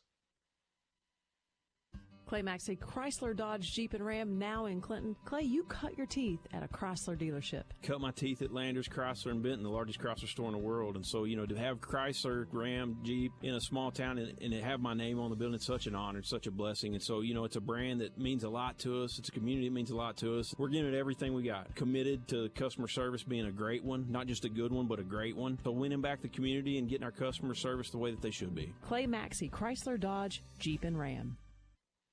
Conway Regional has been the community's hospital for 100 years, providing high-quality, compassionate care. As our community continues to grow, we're growing alongside you to ensure all your healthcare needs are met right here in Conway. When your family needs emergency care, you can trust our board-certified providers to provide you with the comprehensive care you deserve when you need it most. When you're facing an emergency, trust the care you'll find down the hallway, not down the highway. At Conway Regional, we're not just growing, we're growing together. Friday night at the stadium is not the time to worry about your finances. Let First Arkansas Bank and Trust ease your mind with their mobile banking capabilities. You can check your balance, transfer funds between accounts, and even find the nearest ATM for dinner after a road game. The free mobile app is available on the iTunes Store and Android Market. You can cheer loud and proud for the Yellow Jackets because First Arkansas Bank and Trust has you covered. See a branch for more details. Equal Housing Lender, member FDIC. Tonight's football game is brought to you in part by these fine Yellow Jacket boosters, by Miller Sanitation, Troy Grashowski of Edward Jones, by Van Buren County Veterinary Clinic, Elevate Physical Therapy, PSG Heating and Air, Tharp's Barbershop, Academy Mortgage, by PEH Supply, and by Clinton Drug. These fine boosters help bring you tonight's coverage.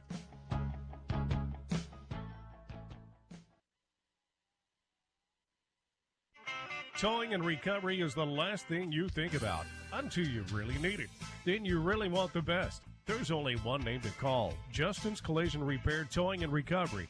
They have the largest and latest model recovery fleet in North Central Arkansas. From small towing to heavy-duty towing, Justin's Collision Repair Towing and Recovery on Highway 65 in Clinton is the one to call. 745-2992. That's Justin's Collision Repair Towing and Recovery, 745-2992.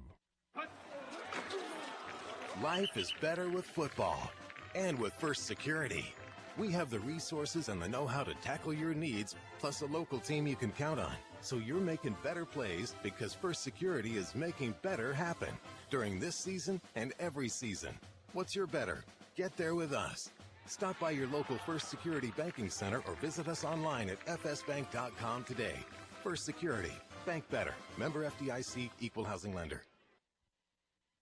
Steve Good at Goods Cash Savers says you can learn a lot about life by playing sports. You may never be the biggest or the fastest, but you can always try to be the very best and give 100%. And that's what they do every day at Goods Cash Saver. Even though they don't have the biggest building, they try to have every item that you might need in groceries. They also overachieve every day in their meat department. So when you're looking for a place to shop, give Goods Cash Saver a try. A supermarket that cares about you and your community and says, go Yellow Jackets. Adventure awaits, and with the all-new lineup of Chevrolets, those adventures can become reality. Joe Lee Chevrolet has the best lineup of cars, SUVs, and trucks ever. Why go from A to B when imagination can take you everywhere? And remember, when you need service work, Joe Lee's service department can keep your Chevrolet running like new. Make your best deal today at Joe Lee Chevrolet in Clinton. Find new roads in your new Chevy vehicle.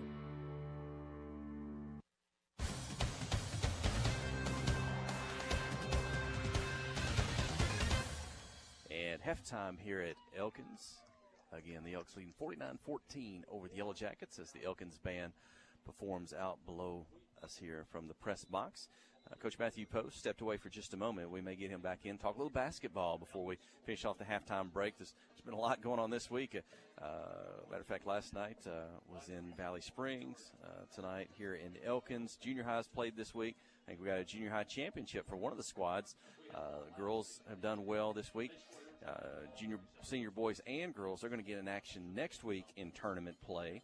So a lot to talk about when we get Coach in as that season is upon us. And we'll catch up on that. Aaron Duhan with us tonight. He's upstairs tonight. He's in the booth in the press box. We're in the booth. He's up on top of the press box during the live stream. Appreciate Aaron. We got a good signal now. There's some folks that said early, for whatever reason, sometimes we never know exactly. A little bit blurry or laggy there, but it's all cleared up. So glad folks will be home watching us tonight on the KHPQ Sports on YouTube channel or the KHPQ Facebook page. We appreciate First Arkansas Bank and Trust and Petit Jean Fiber, our primary sponsors there on the video, for making that happen. I know a lot of people were asking, we're going to have video tonight. We're a long way away, so folks can't make the trip up. I know in the past there are special fees that have to be paid for playoff games by the Arkansas Activities Association, and so appreciate Sid King getting all that set up for us this week, being able to broadcast tonight, and Aaron jumping in. He's going to be with us in basketball season, but he's had to come in. There was a conflict coming in tomorrow, so he's gone ahead and got an early start with us tonight, coming on for the football broadcast, and certainly glad to have him. We visited with Aaron last week, I think at halftime, in the win over there on senior night. Kind of had to split his time with the state champion cross-country girl of Maddie Cabana, and also the girls team who finished second that night. Had a good visit with them, and got to visit on that. I was going to ask Aaron about some of the videos and stuff that's going on for school. Very creative, Aaron, you and Principal Tim Smith, and some of the things that have been going on. I did ask Tim Smith last night at Valley Springs at the basketball game. I said, "Is there going to be a Friday sing-along?" He said, "Yeah." I said, but I didn't get a chance to go to YouTube. Did the Friday morning sing-along? Did it happen today? Yeah, there was one. There was. What do you remember? What the song was? Oh, I want to say it was a Rihanna song. A Rihanna song? Yes, sir. Okay. I did ask him last night. I said, "Well, how do you determine what the song's going to be?" He said, "Well, sometimes the students pick it, sometimes I pick it." So, I'm not sure how that shook out, but those are a lot of fun. I think those are what. There's multiple Clinton High School pages this year. There's the Clinton High School page. There's Clinton High School football. There's Lady Yellow Jacket basketball, maybe Clinton boys basketball or something like that. So I don't know. Is that on the – if folks in those videos folks will see them pop up on social media, be it Facebook or whatever, but it goes to a YouTube channel. Is that right? That's correct. And is that just the Clinton High School YouTube channel? Yeah, that's correct. Okay. We only have one YouTube channel. So they can find those. You can watch the Friday morning sing-alongs. You can buy socks. Yes, sir. You could buy Coach Matthew Post socks, I think. Yes, sir. You could buy Coach Judson Smith socks. That's correct. I've seen Coach Jordan Benson socks. That is right. Principal Tim Smith socks. Yep. I saw one pair of Melinda Love socks. I don't know if those were mass-produced. There weren't many. Any other socks that I'm missing that folks could from those videos could pick up on campus? Right now, it's only those socks, and like this month, it's only Coach Post and Coach Smith. Okay. There's some type of friendly competition in there. Yep. Is that right? Yes, sir. Okay. People need to get their orders in, especially getting ready for basketball. I think there's some type of superpowers attached to them. Is that right? Yes, sir. That's right. Maybe Zane Widener's wearing Coach Post socks tonight. He's kind of the bright spot for this Yellow Jacket offense, as he's been all year, and what he's able to do on the field. Tell us about some of the other things you're involved in around the campus. I know you're senior class president. Oh, no, that's Dylan Jones. What? Dylan Jones is senior Dylan class Jones, president. okay. I'm the student council Student council president. That's right, okay, yeah. Yes, sir. Some other things going on for you around the campus? Well, let's see. I'm working on a couple East projects with Miss Hutchins in Clinton East. We're working on a garden, trying to expand that, getting into the greenhouse. And if you're at school, you'll see that we have signs out on the outside of the buildings. And that was a project I started all the way back in my sophomore year. And so we were getting new signs for the schools. And so we've got those posted over the summer. And so we have brand new signs across the school. And aside from that, I'm also the president of Beta. And so we've been doing some service projects here and there. We're working on our blessing boxes. Right. Everything helps. Every little bit helps. We were outside at Cash Saver at Walmart the past couple of days this week. That's right. Donations. I did see those. I walked across the street from where I work, the Cash Saver. That's right, the blessing boxes. Yes, sir. Yeah. And is that time over with on those yet? No, I'm sure we could still take donations. Okay. They're for families over Thanksgiving break who wouldn't normally be able to have a Thanksgiving dinner. Families in need. We create boxes. We're shooting for at least 50. Okay. We'd love more. Okay. And what, folks can make a financial contribution to that, or can they pick up? Are there items in the grocery store they can pick up themselves that help make a box? Yeah, that would help. Okay. The basic, green beans, corn, stuffing, stuff like that. They can contribute. There's a list. There's a list online. Okay. Yes. Okay. Yeah, that'll be good coming up. In basketball season, we're just about to get underway. We're not going at least as far as KHPQ, there's no radio broadcast or live stream of the tournament coming up next week that we'll talk about with Coach Matthew Post. So we'll get into regular season play, conference play coming up, and have some of that for you. And we'll give you that schedule as it's coming up, or that'll be posted on social media. So we're certainly looking forward to that. It's going to be fun to have you along with us. Yes, sir. Yeah, I don't know. You may have to help us. I know watching these school videos, you got all kinds of great graphics and effects and things like those. I don't know. You may not have time to take on anything else, but you could even make our basketball videos even better than we do I think have. I could use a little something. So we'll look forward to that. Yes, sir. That's Aaron Duhan. So tell folks who your parents are. So I have my wonderful mom and dad, David and Ann Duhan. My mom's at home right now watching the live stream. Go, Mom. Yay, as a lot of folks are. They'll tune in and watch or things like that. So certainly glad. You mentioned Miss Hutchins earlier. Yes. She's already checked in with us early on the night. Yes. So certainly glad to have her when she can't travel to the games with us. And we appreciate Aaron Duhan. Now there's still there's 7:45 to go in the halftime. I don't know if they'll put 3 minutes on to give the teams time to warm up when they come back to the field. You probably can stay down here with us and stay warm. Is it cool up there tonight? Oh, it's a little chilly. He's up on top. I don't know if there's much wind or not, but a little cool up here in Northwest Arkansas. Sure. So, well, hang out with us here just a little bit. We're going to grab Coach Matthew Post. Go ahead and take a quick break, Kelsey, and then we'll come back with Coach Matthew Post. KHPQ and Clinton High School Sports. Friday night at the stadium is not the time to worry about your finances. Let First Arkansas Bank and Trust ease your mind with their mobile banking capabilities. You can check your balance, transfer funds between accounts, and even find the nearest ATM for dinner after a road game. The free mobile app is available on the iTunes Store and Android Market. You can cheer loud and proud for the Yellow Jackets because First Arkansas Bank and Trust has you covered. See a branch for more details. Equal housing lender, member FDIC. Towing and recovery is the last thing you think about until you really need it. Then you really want the best. There's only one name to call, Justin's Collision Repair Towing and Recovery.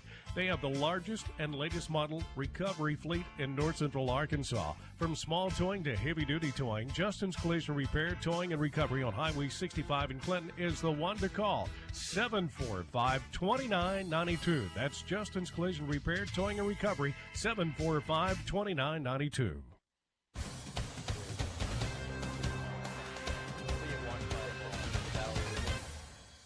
Hey, let's bring Coach Matthew Post in tonight, and he's with us, a statistician. He's the bus driver also for some of the folks coming up on the road tonight, and he's had a busy week already. This is one of those weeks when he's got a game every night of the week. He's got a game tomorrow, and I know folks are some folks have been able to travel those tournament games at Marshall and at Valley Springs. Some might have made that exhibition game, benefit game at Central Arkansas Christian last Saturday. We're getting ready to open up Yellow Jacket Arena come, I think, next Monday night for tournament play.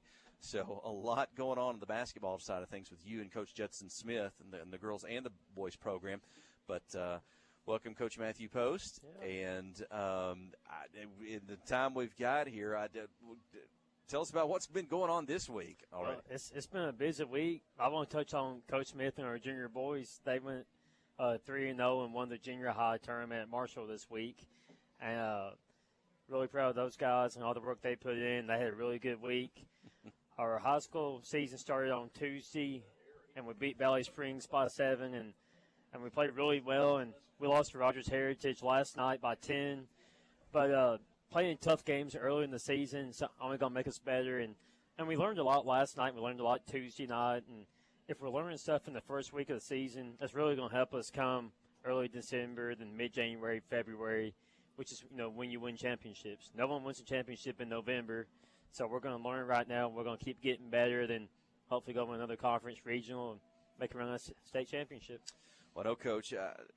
Coach Mitchell Weber from Brooklyn, he's watching right now. He'd like a little bit more detail on your team. He may be anticipating another late-season matchup with your girls. I'll tell him number 2 and number 55 don't shoot it that well. Leave them open. So he write that down, Coach. But, no, I really like our team, and everybody does something. Even if we're playing 9, 10, 11 players a night, and even the players that don't check in, they bring great energy on the bench, and it's just a really fun team to be around, and we're going to keep getting better, and I'm excited to see what we do tomorrow. We play Mountain Home at 3:45, and I think we're going to come out, we're going to be motivated and be ready to play. So, yeah, a win against Valley Springs, and a 10-point loss to Class 6A Rogers Heritage last night. Then Mountain Home girls play, are they Mountain Home 6A or 5A? 6A. 6A, so another big school coming at. But we actually get to play them again in 3 weeks up here in the grade 8. So hopefully we'll keep getting better and get another shot at them. That's right. Well, I don't know if you can give us a plug. So on Coach Judson Smith's senior boys, this was the boys did not play in the tournament this week. Yeah, they're not playing this week. So, they open up Tuesday night against, I don't know who they open up with. I'll be lying to you. But we open up at home on Tuesday night against Watson Chapel. So, it's a team from the 4A South. So we'll get to play a team that's probably going to be a top 2 or 3 team in that region. So that would be really good for us to see that Tuesday night. Right. And so both girls and boys are going to be playing next Tuesday night? Yeah, we'll play at 6:30, and the boys will play after us. So we're looking forward to getting back in the friendly confines of Yellow Jacket Arena. It's always fun to be in there. And I walked in there on Tuesday. I saw all the signs up. They moved them in from the football field, and it feels like basketball season in there. So we're excited. And as far as the tournament itself, I know Angela Bradford. I was riding the truck with her and the Booster Club here tonight. Angela runs a concession stand, and so she's getting all geared up and ready. I think we're talking games next week at Yellow Jacket Arena.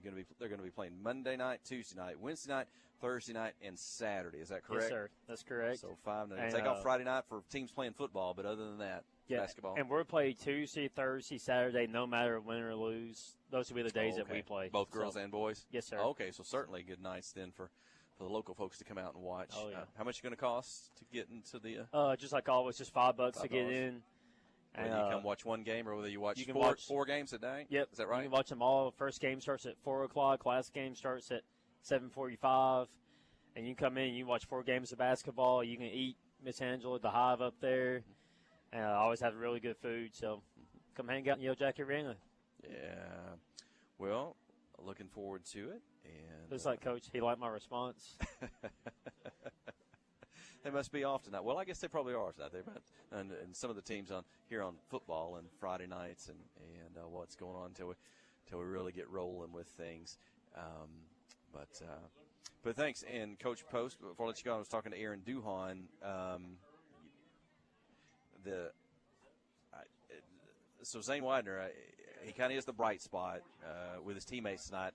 I saw on video where I don't know if he's wearing them or not, but he does have a pair of Coach Matthew Post's socks. Yeah. And I saw in a video kind of the difference he made just out on the Clinton football fields. Maybe he's wearing his socks tonight. That's why I need to get Coach Weber some of my socks, and he can wear them in the regional tournament this year.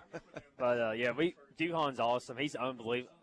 I don't know what we're going to do when he goes off to college next year. I keep telling him we got to get him on the payroll somehow.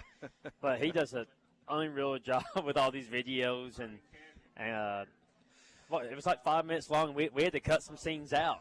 I mean, we must have spent an hour videoing the other day. And Duhon's awesome. And if you haven't seen the video, go to the Clinton High School Facebook page, and we made a little sock video promoting the socks. That's right. If folks don't know what we're talking about, again, if you connect to social media, these Clinton sites, and over the past couple of months, I don't know exactly where it started. I think it was Principal Tim Smith socks that were for sale, and I don't know if that was part of the Taylor Swift trying to get her to come to homecoming. Then there was Coach Jordan Smith's socks. Yep. I think you could even have bought the pair that he wore at the Lamar game, or was going to. I don't know whether it happened or not. And now apparently it's a competition between Coach Matthew Post and Judson Smith on who's going to sell the most socks. It's all fundraising for FCCLA. They're the ones making them, and in October it was a competition. Mr. Smith, Miss Love, and Coach Benson.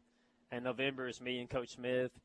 I think I'm way in the lead by about 50 socks. Yeah, I've got a big lead, and I might even be ahead of Mr. Smith. I think he sold 100 and something. I might even be ahead of him. So I might be the overall leader with my socks, which they say it's a great day to be a Yellow Jacket, which is true. Mm-hmm. So $5 a pair. Is that right? We call that a steal, not a deal. That's right. So, that's right. $5. I did see the video. Oh, those are a lot of fun. And Makes you wonder. You never know what's going to come up next on the videos there, produced from Clinton High School.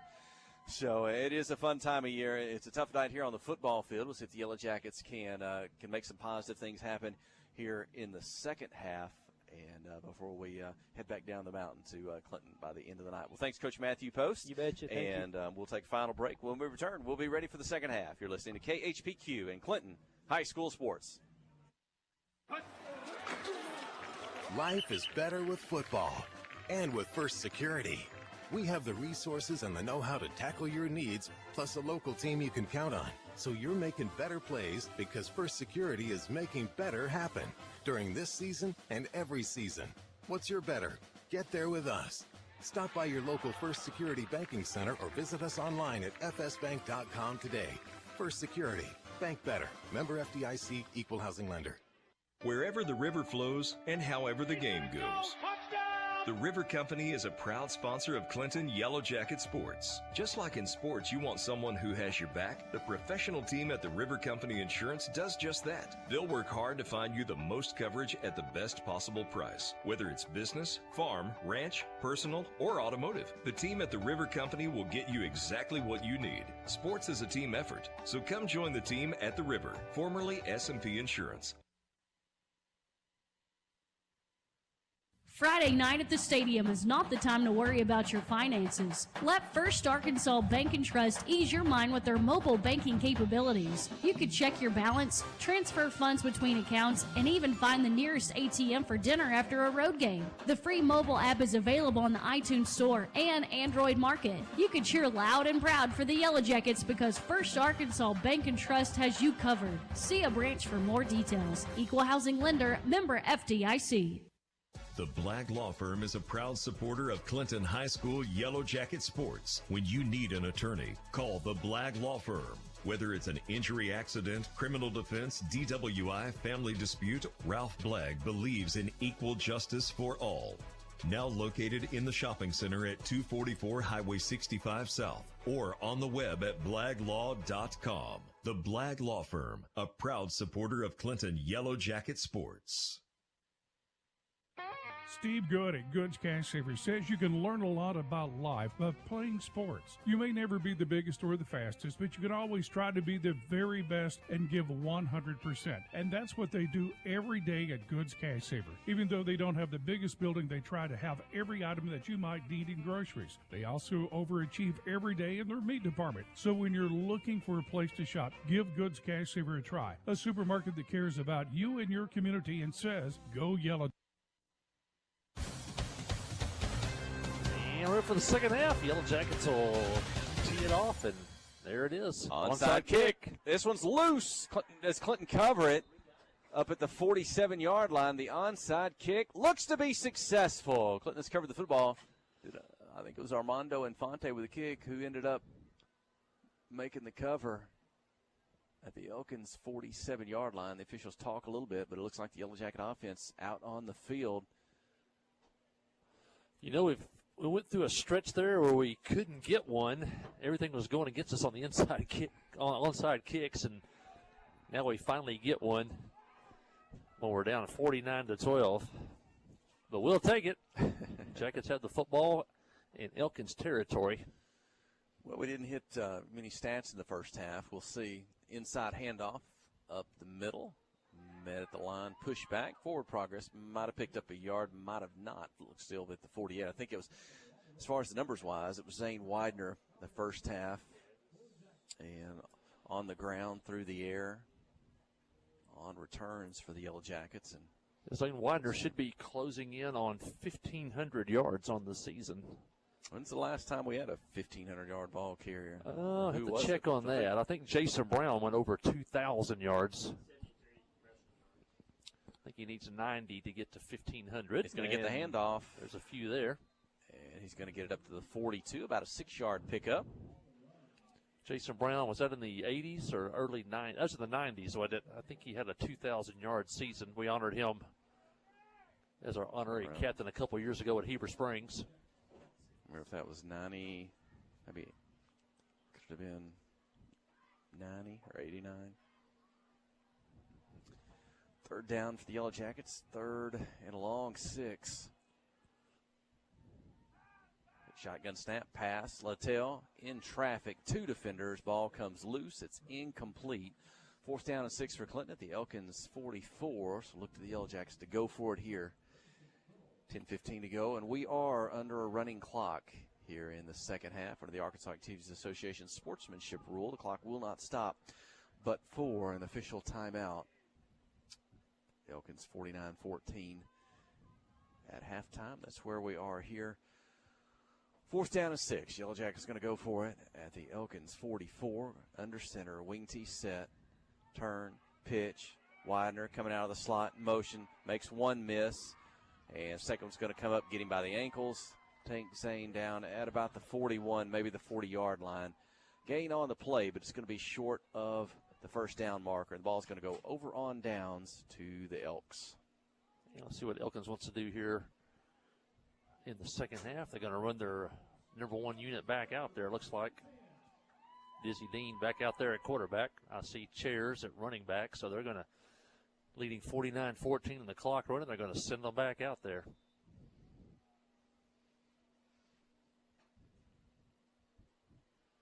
Ball in the near hash, just below our broadcast position in the shotgun.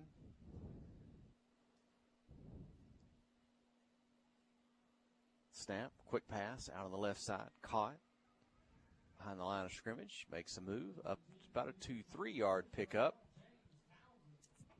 Townsend on the catch, had a couple of touchdown catches in that first half. Chairs had 4 touchdowns for Elkins, and they had a blocked punt return for a touchdown. Take the snap, roll to the right, quick pass, caught out with the hands at the 48, turns, spins, the tackle by Bryson Littell, but not before Elkins going to get it across to the 48, maybe the 47. That is a first down. Landon Martin with the catch.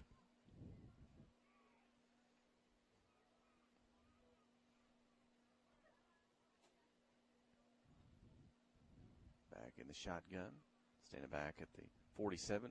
Fake the pass, wants to pump, going to go down the sideline, zips it too far down the sideline over the head of everyone there. It's got an arm. Kind of wanted to pump and go there. Yeah, they want to throw that ball deep, fake the short, and stood up to throw the long ball down there. And Colton Warren kind of got in his path down there, threw the timing off, and it was way overthrown down at about the 15-yard line. Ball's on the near hash here, the short side. In front of us, going to take the snap, roll the left, and hand it back off to the right. And breaks through the tackle. 20-10 touchdown by Deshaun Chairs. Is that right? I think that is number 6? Really or night. Interesting touchdown. Play. They've run it before tonight. They roll Dizzy Dean so many times, throwing the football either right or left. So every time he gets the ball and starts to roll, everybody thinks it's a pass. So he takes the snap, rolls to his left. Everything's going left.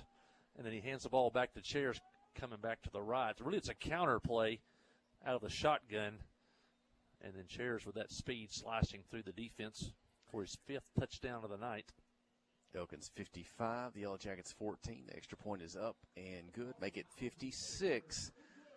7:51 remaining in the third quarter when we return. You're listening to KHPQ and Clinton High School Sports. Steve Good at Goods Cash Savers says you can learn a lot about life by playing sports. You may never be the biggest or the fastest, but you can always try to be the very best and give 100%. And that's what they do every day at Goods Cash Saver. Even though they don't have the biggest building, they try to have every item that you might need in groceries. They also overachieve every day in their meat department. So when you're looking for a place to shop, give Goods Cash Saver a try. A supermarket that cares about you and your community and says, go Yellow Jackets. Adventure awaits, and with the all-new lineup of Chevrolets, those adventures can become reality. Joe Lee Chevrolet has the best lineup of cars, SUVs, and trucks ever. Why go from A to B when imagination can take you everywhere? And remember, when you need service work, Joe Lee's service department can keep your Chevrolet running like new. Make your best deal today at Joe Lee Chevrolet in Clinton. Find new roads in your new Chevy vehicle. Well, the Yellow Jackets started the second half with an onside kick recovery. Couldn't do anything with it. Turned it over on downs, and Elkins scores on a 48 run by Chairs. And Zane Widener from the 5, returned to the 25, so another good return by the senior. And Yellow Jacket offense will have it there. 7:42. Ball went over on downs on their first drive of the second half. Liam Hudson will split wide left. Along with Littell, Dawson Burgess and Widener split wide on the right side. Dufresne in shotgun. Going to roll to his right. It's got time. No pressure in the backfield this time. He's going to throw it deep down the field. Jump ball. Burgess going to make the catch. Makes a move at the 45, maybe the 44. And well, there's linemen. There's a flag back near the line of scrimmage. And it's going to be an illegal receiver downfield for the Yellow Jackets. That play took so long to develop that eventually a lineman leaked out past the 3 to 5 yard mark, and hate to see that one come back. Nice catch by Burgess. And now it looks like for the first time tonight, Elkins may have some second teamers out there on defense. So keep the first down, but 5 yards, be 1st and 15. Dawson Burgess, he's got good hands for the Yellow Jackets this year. Kind of come on, and he'll be going over to the basketball court when the football season comes to an end. Turn. Dufresne wants to pass all alone. Caught. 35, 40, midfield, 50, 40. Elkins giving chase. Littell with it. The 20, the 10. It's a touchdown. Bryson Littell on the throw from Brody Dufresne. And that's going to end up going, that was what, 5 yards? It's going to go for 80 yards on the throw and catch. Touchdown, Yellow Jackets. Elkins 56, Clinton 20. I thought they were going to catch Bryson Littell. There were 1, 2, 3, 4, 5, 6 Elkins Elks chasing him from about the final 40 yards. He outran them all and scored the touchdown. It was a breakdown defensively there, some miscommunication because he was open immediately. We could see it from here. He was wide open, just a matter of getting the ball to him, and then Littell outran everybody to the other end, angling to the right. Make sure he got into the end zone. The Jackets had another touchdown. The extra point attempt fails. That one is no good. That leaves the score 56-20, third quarter when we return. You're listening to KHPQ in Clinton High School Sports. Wherever the river flows and however the game goes. The River Company is a proud sponsor of Clinton Yellow Jacket Sports. Just like in sports, you want someone who has your back, the professional team at the River Company Insurance does just that. They'll work hard to find you the most coverage at the best possible price. Whether it's business, farm, ranch, personal, or automotive, the team at the River Company will get you exactly what you need. Sports is a team effort, so come join the team at the River, formerly S&P Insurance. Ozark Health is a wonderful diamond in the rough, I call it. Living in a rural community, having access to healthcare is critical. It has been a blessing to our community. Not that I want to go to the hospital, this last place that I really want to go, but this is a place I'd recommend to anybody. There's nothing like the individual care that you get here.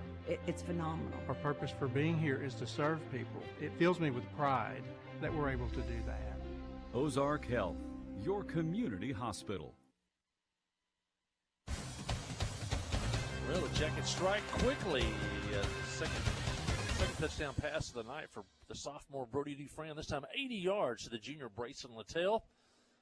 And the Jackets cut the lead to 56-20. Onside kick. Armando Infante bounces high. A couple of young Jackets coming in, but it looks like the Elks will field that one at their own 45-yard line. Be tackled there.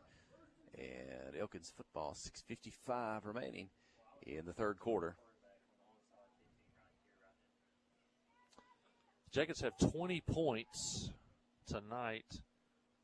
Gravett, the only other team this year that scored 20 points on Elkins. Elkins beat them 42-20 back in September on the 22nd. And the Jackets have 20 points. They've only given up 64 points all year coming into this one. So the Yellow Jackets have put points on the board. Jackets come in averaging 42 points a game.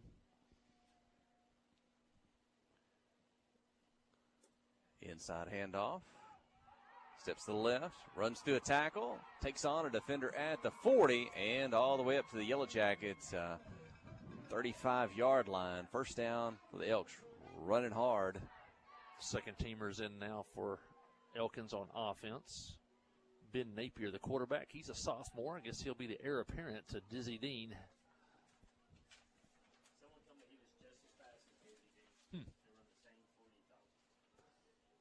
I don't really look at Dizzy as a blazer, though. Just a very accurate passer, extremely accurate. Because he hadn't had to run much tonight.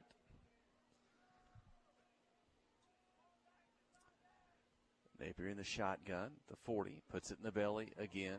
Steps, breaks out to the right side, get near the sideline, tackled out of bounds at about the 27.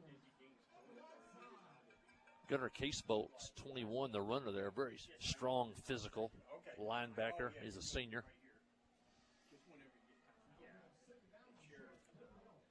Second down and 1 coming up for Elkins. Moving left to right if you're watching on the KHPQ Sports YouTube channel or the KHPQ Facebook page.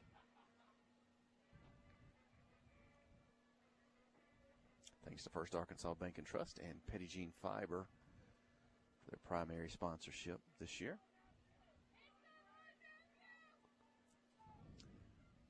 Second down and 1. Napier takes the snap, puts it in the belly again. Breaks out to the right side. Going to be a first down. Wrestled out of bounds. Up inside the 25-yard line. That is a first down. Dominic Morgan, sophomore there with the run. Those are the two backs we've seen here with the second team are stocky, strong.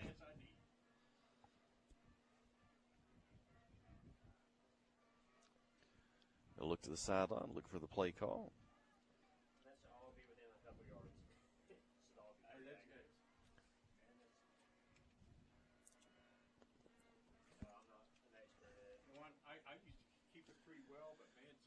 Handoff, left side, in the backfield. Might have got back to the line of scrimmage. Good penetration on the left side of the offensive side. Right side of the Yellow Jacket defense. Dawson Burgess going to hop up from the bottom of that tackle.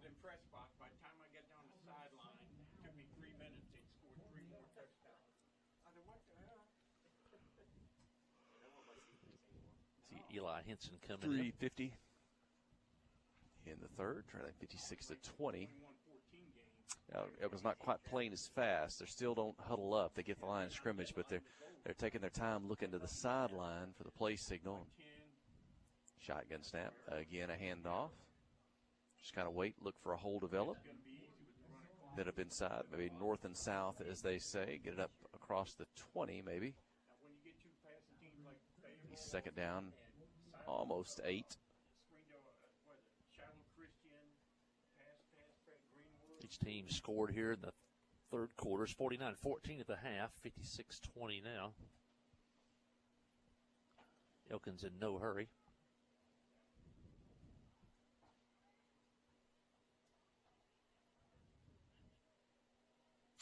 That play clock winding down a bit now, inside 10 seconds.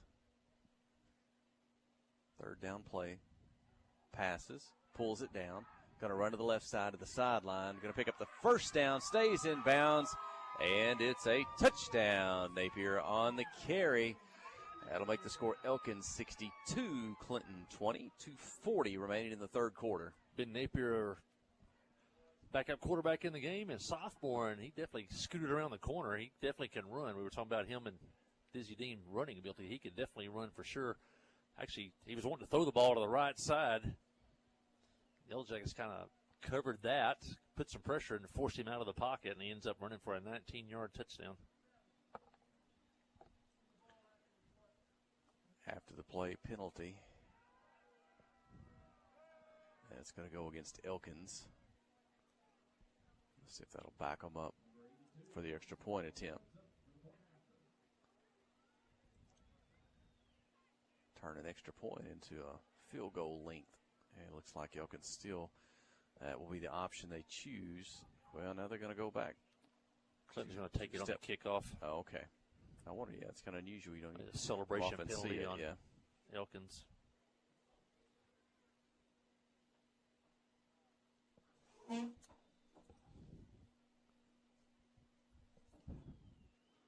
So back to the 3. The hold will be from the 10.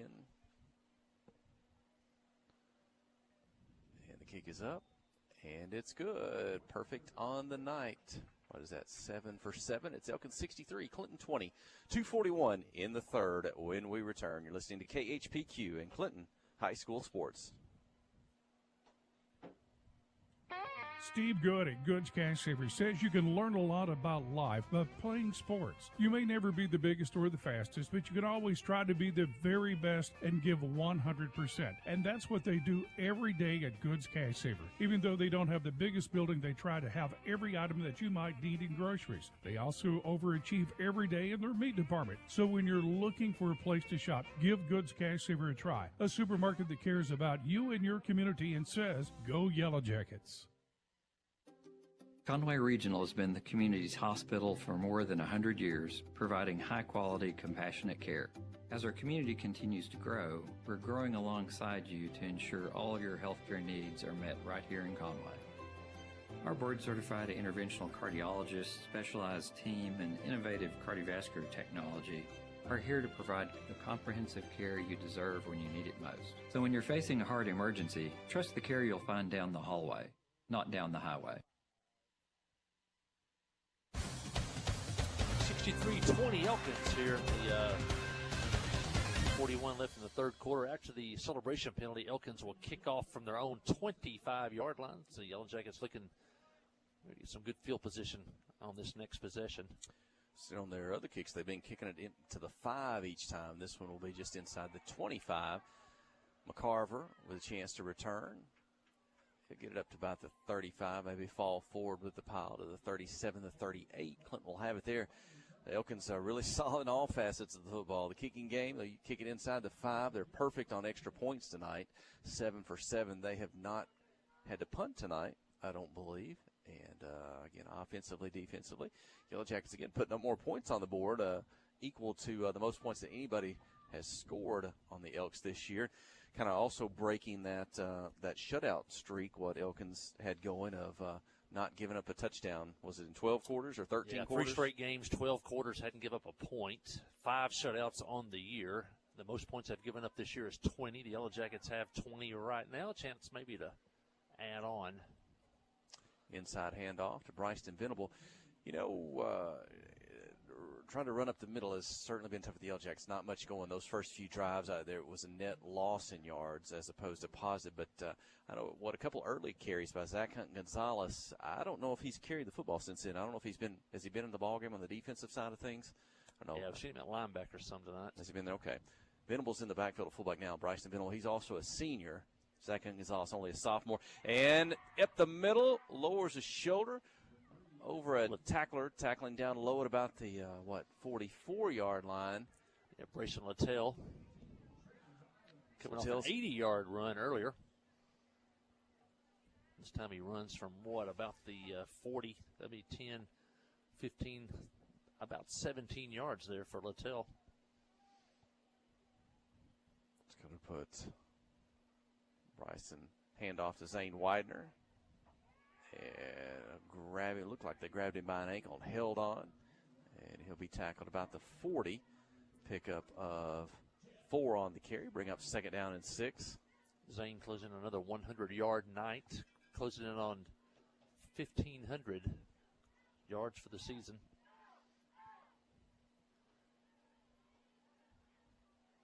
Touchdown tonight. Has 34 on the year. Handoff, left side's got a hole, turns it, Venable inside, nifty footwork, the 20, the 15, the 10, Bryson Venable dives for the pylon, the signal, and they must have got him just short of the end zone, had a couple of tacklers on him. I think he knocked the pylon down, but I guess they're going to say he went out of, the Yellow Jackets, they're asking for the touchdown, but still no signal. He outran the official. The official was probably running down the sideline. He was probably at the 10 as Venable dove toward the pylon. Almost just had to guess. He was 10 yards behind the play. And they will put the football down at the 1. And is it going to be a poor play by the official. Last play of the quarter, they got to now walk 99 yards to the other end of the field. Come on, ref. 63-20 the score. Clinton at the 1 when we return. Fourth quarter coming up. You're listening to KHPQ and Clinton High School Sports. Adventure awaits, and with the all-new lineup of Chevrolets, those adventures can become reality.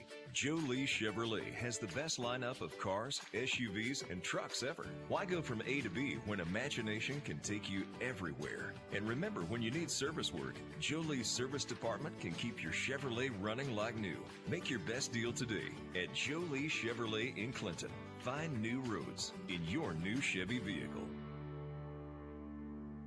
F.L. Davis Cash Lumber, your Ace Hardware store, is a proud sponsor of Clinton Yellow Jacket Sports. F.L. Davis Cash Lumber can help with your electrical, plumbing, paint, tools, hardware, and flooring needs. They're a full-service hardware store and lumber yard. F.L. Davis can provide you with everything you need for your residential or commercial projects. The knowledgeable staff is always on hand to answer your questions. Visit F.L. Davis Cash Lumber, your Ace Hardware store. Same place, now Ace. Zone touchdown, Yellow Jackets. Bryson Venable gave another shot, and he scores from the 1. Elkins 63, Clinton 26, 11:46 remaining in the ball game. And the Yellow Jackets on the couple of runs, long run by Littell, one by Venable, and the Yellow Jackets drive 61 yards for the score, and now they've scored the most points on Elkins this year. Now have 26. The previous high was 20 by Gravett. Derek Infante, the 9th grader, on for the extra point. This time the snap is good. The hold, the kick is up, and it's good. Elkins 63, Clinton 27, 11:46 remaining. We'll see if we can, I don't know, we talked a little bit about scores. I don't know if we got any other things around Class 4A play tonight. Again, Clinton just got a tough matchup tonight to be a 7-3, falling to that number 5 seed. They were, 40 seconds away from a conference championship, maybe a number 2 seed, falling to Lamar. Halftime at Heber, it was Lincoln 12 and Heber Springs 7. Now in the third quarter, it's Lincoln 18, Heber Springs 14. Looks like, I don't want to say, looks like Heber Springs has the football up in the third quarter. That's our good friend Billy Morgan with the broadcast there for the Lake, 101.9. Hey, our sister station over there, Allie King. Can we say that? Our sister station. She might not like that. Heber Springs, I was telling somebody, if there's a slogan, I think they ought to adopt the Deion Sanders slogan of "We're coming." We better get ready for the Battle of the Little Red next year in the rivalry game. Heber Springs has they've had quite a run since that loss to Clinton early in the season. I think they may have turned that program around in 1 year, and they're really excited folks over in Heber Springs. Infante on for the extra point. The kickoff, this time not an onside kick. He will kick it down the field. Fielded at the 15, back to the middle. And Yellow Jacket coverage team, they're going to force them to run backwards. And McCarver, I think, is going to end up with the tackle. Are they going to give him some forward progress, or did the Yellow Jackets push him back, or did he turn around and ran a little bit on his own? And it looks like the official is going to spot the football maybe at about the 19. Yeah, he was running backwards. He didn't give himself up. I thought the official on the near side was going to give him the ball at the 19, but he kept watching the replay. He kept running, so they are going to mark it back at about, the 14. Okay, there we go.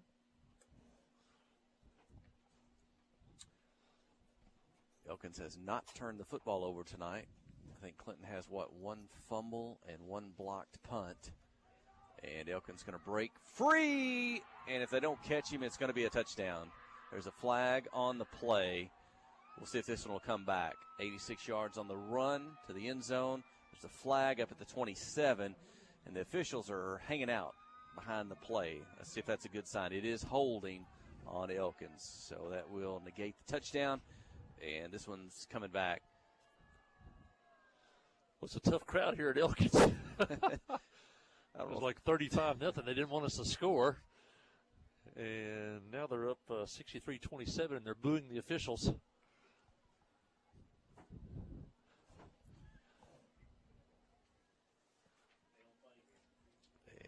Coming on by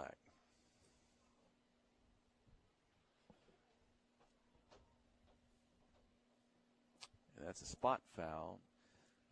Back them up 10 yards from the point of the hold. So it looks like he got up maybe across the 25. So by the time you back him up 10, that's going to take it back. What is that, about that 18 or 19? So they're going to net 4 yards after the penalty, so it'll be first down and about 6. Boy, you just think if you could get a turnover or something, get some points here, even look a little bit more respectable, at least on the scoreboard. 63-27, but Liam Hudson out here on single coverage on the far right, defensive side of things. Napier with it. He's being chased, running lateral towards the sideline. He's going to be forced out of bounds. He's going to lose yardage on the play, and you had a host of Yellow Jackets. Eli Henson, Dawson Maynard. Job by Liam Hudson. Held the edge over here. The receiver was trying to block him down. Liam held the edge. That forced the quarterback to have to keep angling to the outside, and they pushed him out of bounds. I mean, actually might have even held Liam as he tried to make the tackle, but good job, as Liam was not going to give up the corner here on the near side. Tip of the hat to the Yellow Jacket band. They made the long trip up here. They're playing like crazy over there across from us, and it's cold out there, folks. This is probably the first really cold night of the year. Give them a lot of credit, and those Yellow Jacket fans over there. They've set through this game tonight in the cold weather over there on the far side. Second down and 5. I think they're going to say picked up a yard. Shotgun snap, put it in the belly, straight head into traffic, but hit, tackled, maybe another yard pickup, 2 at best. Going to bring up third down. I'm think of who, so today coming up, again, you got the football team on the charter bus provided by the Booster Club, and some of the parents, I think, got in on that as well and helping pay for that. You got the band bus came up, the cheerleading bus. Coach Matthew Post, which bus did you drive? The football bus with all the non-critters. He drove, so there were 2 buses. There was a charter bus, I guess, with the 10 through 12 on the football team, and then the traditional school bus with the 9th graders. Mr. Smith was going to drive the cheerleaders. That's right. And then the band, and then the equipment truck with the Booster Club with Philip Jones, Mike Holly, and Angela Bradford. And handoff left side, makes a move, picks up the first down up to the 36-yard line. The tackle by Liam Hudson. A good tackle by Liam. Good form tackle there. I want to thank everybody that came out for the parade. We saw a lot of fans around the court square, and as we made their way through Clinton on 65B, and all the students that came out from their classes to send off their teammates here, including the elementary kids who came out with signs and waving and want to be Yellow Jackets one day. Yeah, built a lot of school spirit. And encourage some of the younger ones. We'll see if some of the younger players get in before the night's over. So you got your starting defense out there for the Yellow Jackets. Fake the handoff. Napier rolls to his right. A lot of pressure. Going to go out of bounds. Might have been a flag on the play. Something flew up in the air. It's either a hold or Caleb McCarver caught the quarterback's face mask. I think they're going to call the hold.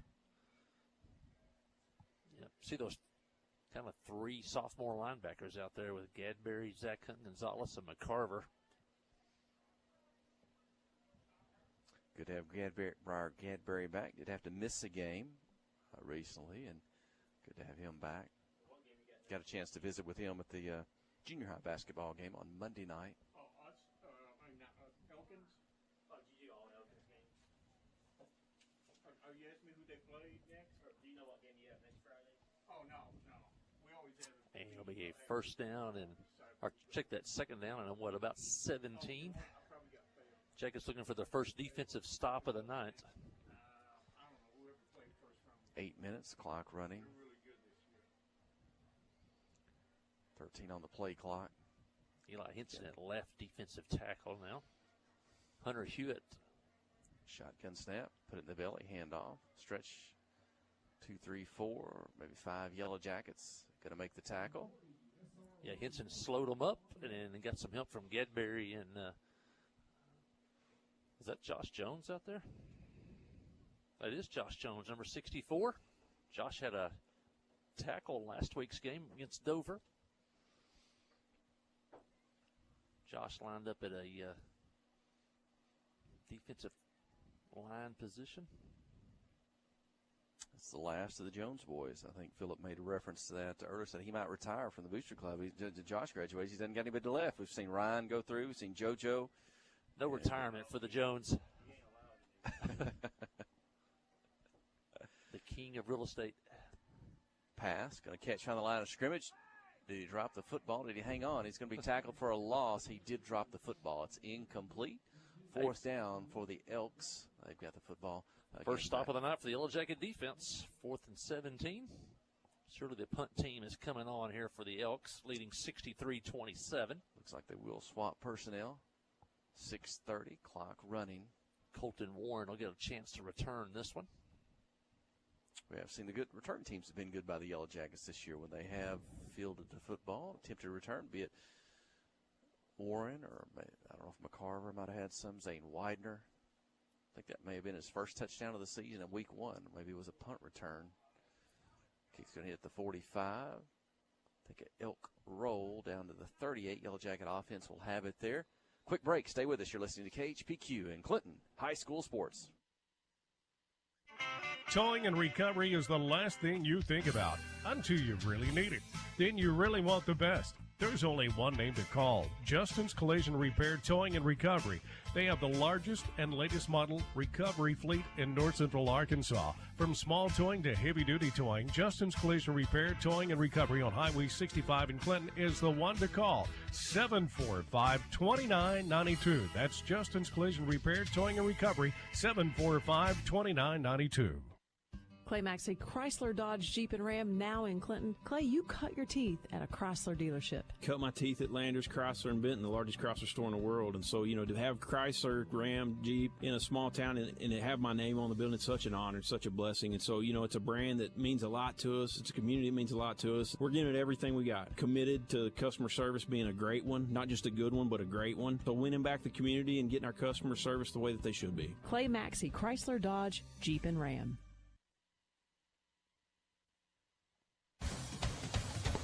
Jackets with a football. Zane Widener, and there it is. That may put him over 1,500 yards for the year as he runs it down inside the Elkins 30-yard line down to about the 26, and that should put the senior over 1,500 yards for the year.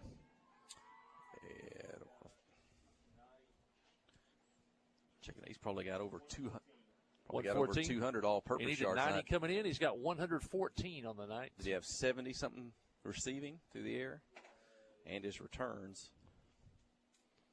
Maybe the final game for Zane Widener, but probably not the final football game of his career, as he'll get another shot in college, and the Yellow Jackets pounded away in the middle. It's up near the 20. I was thinking about Zane, too. Will virtue of his Player of the Week at the Little Rock Touchdown Club, will that make him one of the finalists for the Landers Award? That I don't know. Maybe at the end of the season of the... Maybe a separate Channel 7 thing. I'm not sure. Jackets trying to knock one more in here before the game ends. We want to mention some of those seniors that will play their final Yellow Jacket game tonight in the black and gold. Dufresne with a handoff to Littell. He's tackled. And first one on my list is Dawson Maynard. And Dawson, got to give him a lot of credit. Kind of injured off and on for the last couple of years, and he has had a really good senior season, made it all the way through. One thing I remember about Dawson is an interception at CAC, a diving interception of a tipped pass. The Yellow Jackets win 53-50, and that was the only time Clinton stopped CAC all night, was a Maynard interception. Always a hard-working young man. Far hash, handoff. Her left side to the sideline, trying to stay in bounds. Widener with it, up near the pylon, looking for a signal. Widener on the carry. I don't see a touchdown signal. The pylon's over down. At the goal if line. not, he's short. Widener not by much. Jory says it's a touchdown down there at the goal line. He's giving the signal. And the officials are still stop play talking for a about moment. It's Widener's Zane standing by the pylon on the ground.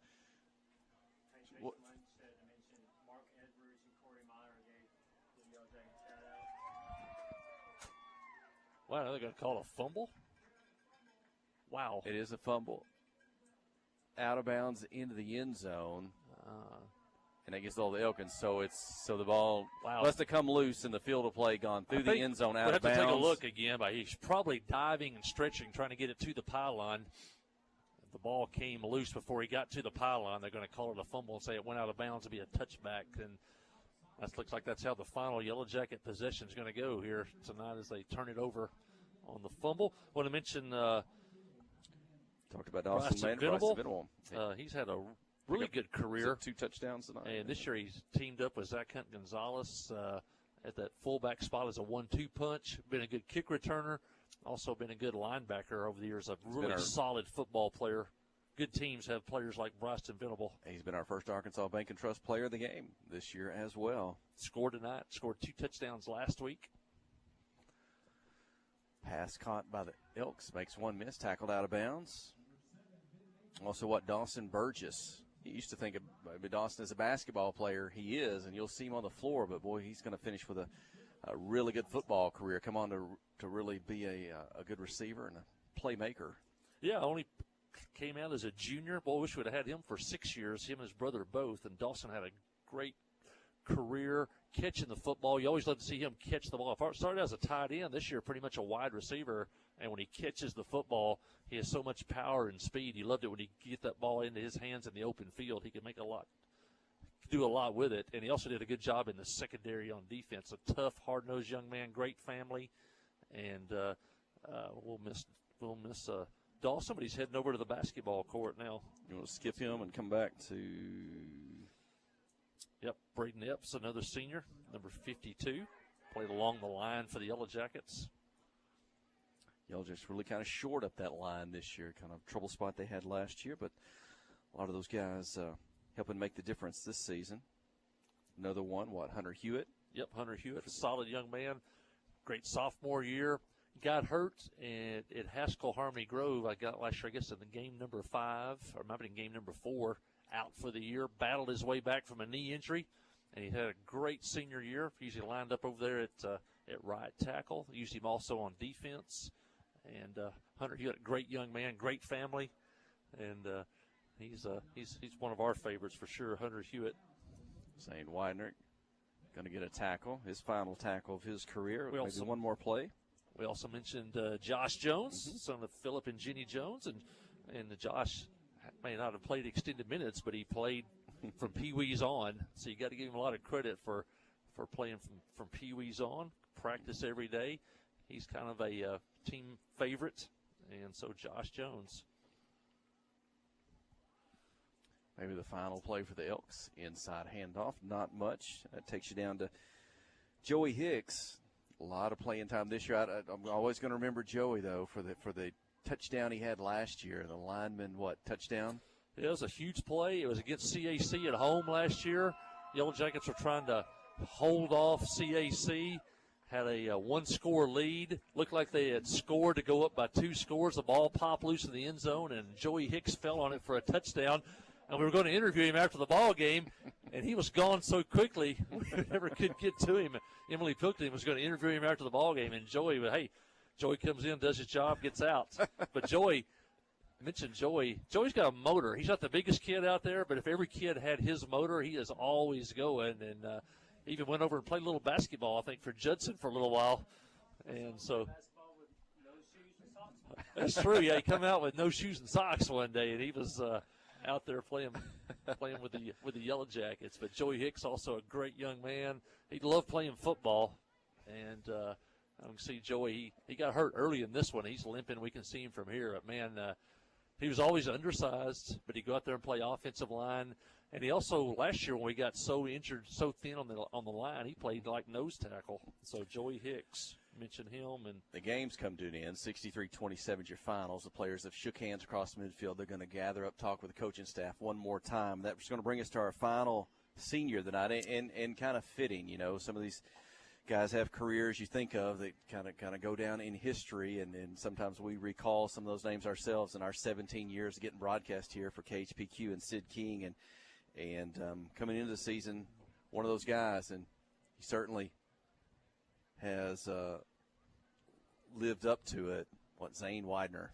Yeah, Zane Widener. What can you say about Zane Widener? He's multi-sport athletes, tremendous at all those sports, baseball, track and field, basketball. He's been heading over there next, and football. And I think he always loved football.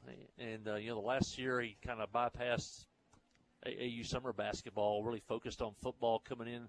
I think maybe that's his future, what he hopes for. But, man, he is a great high school football player, and he'll be the National Player of the Week. Every organization in the state of Arkansas that had a Player of the Week, he was the Player of the Week for that week against CAC when he had 401 yards, 7 touchdowns, I think 433 in total yardage. He's going to finish his senior year with over 1,500 yards rushing. That definitely probably puts him in the top 4 or 5 all-time in Clinton single season. Yes, sir. No, sir. Great example for the kids at school, also down into the elementary. And Zane's going to go down. He'll be remembered here, Yellow Jacket Athletics, for what he did on the football field. He's going to end up the year. He had the 1 touchdown. I don't think it gives him 34 on the year. That's got to be some kind of record. We don't know for sure in the numbers. That's got to be a record. We would think. Points scored in a year by a player. It was at over 200 points in the season. Usually if you get 100 points, that's something. There's been very few of those. And so Zane Widener with those 34 touchdowns and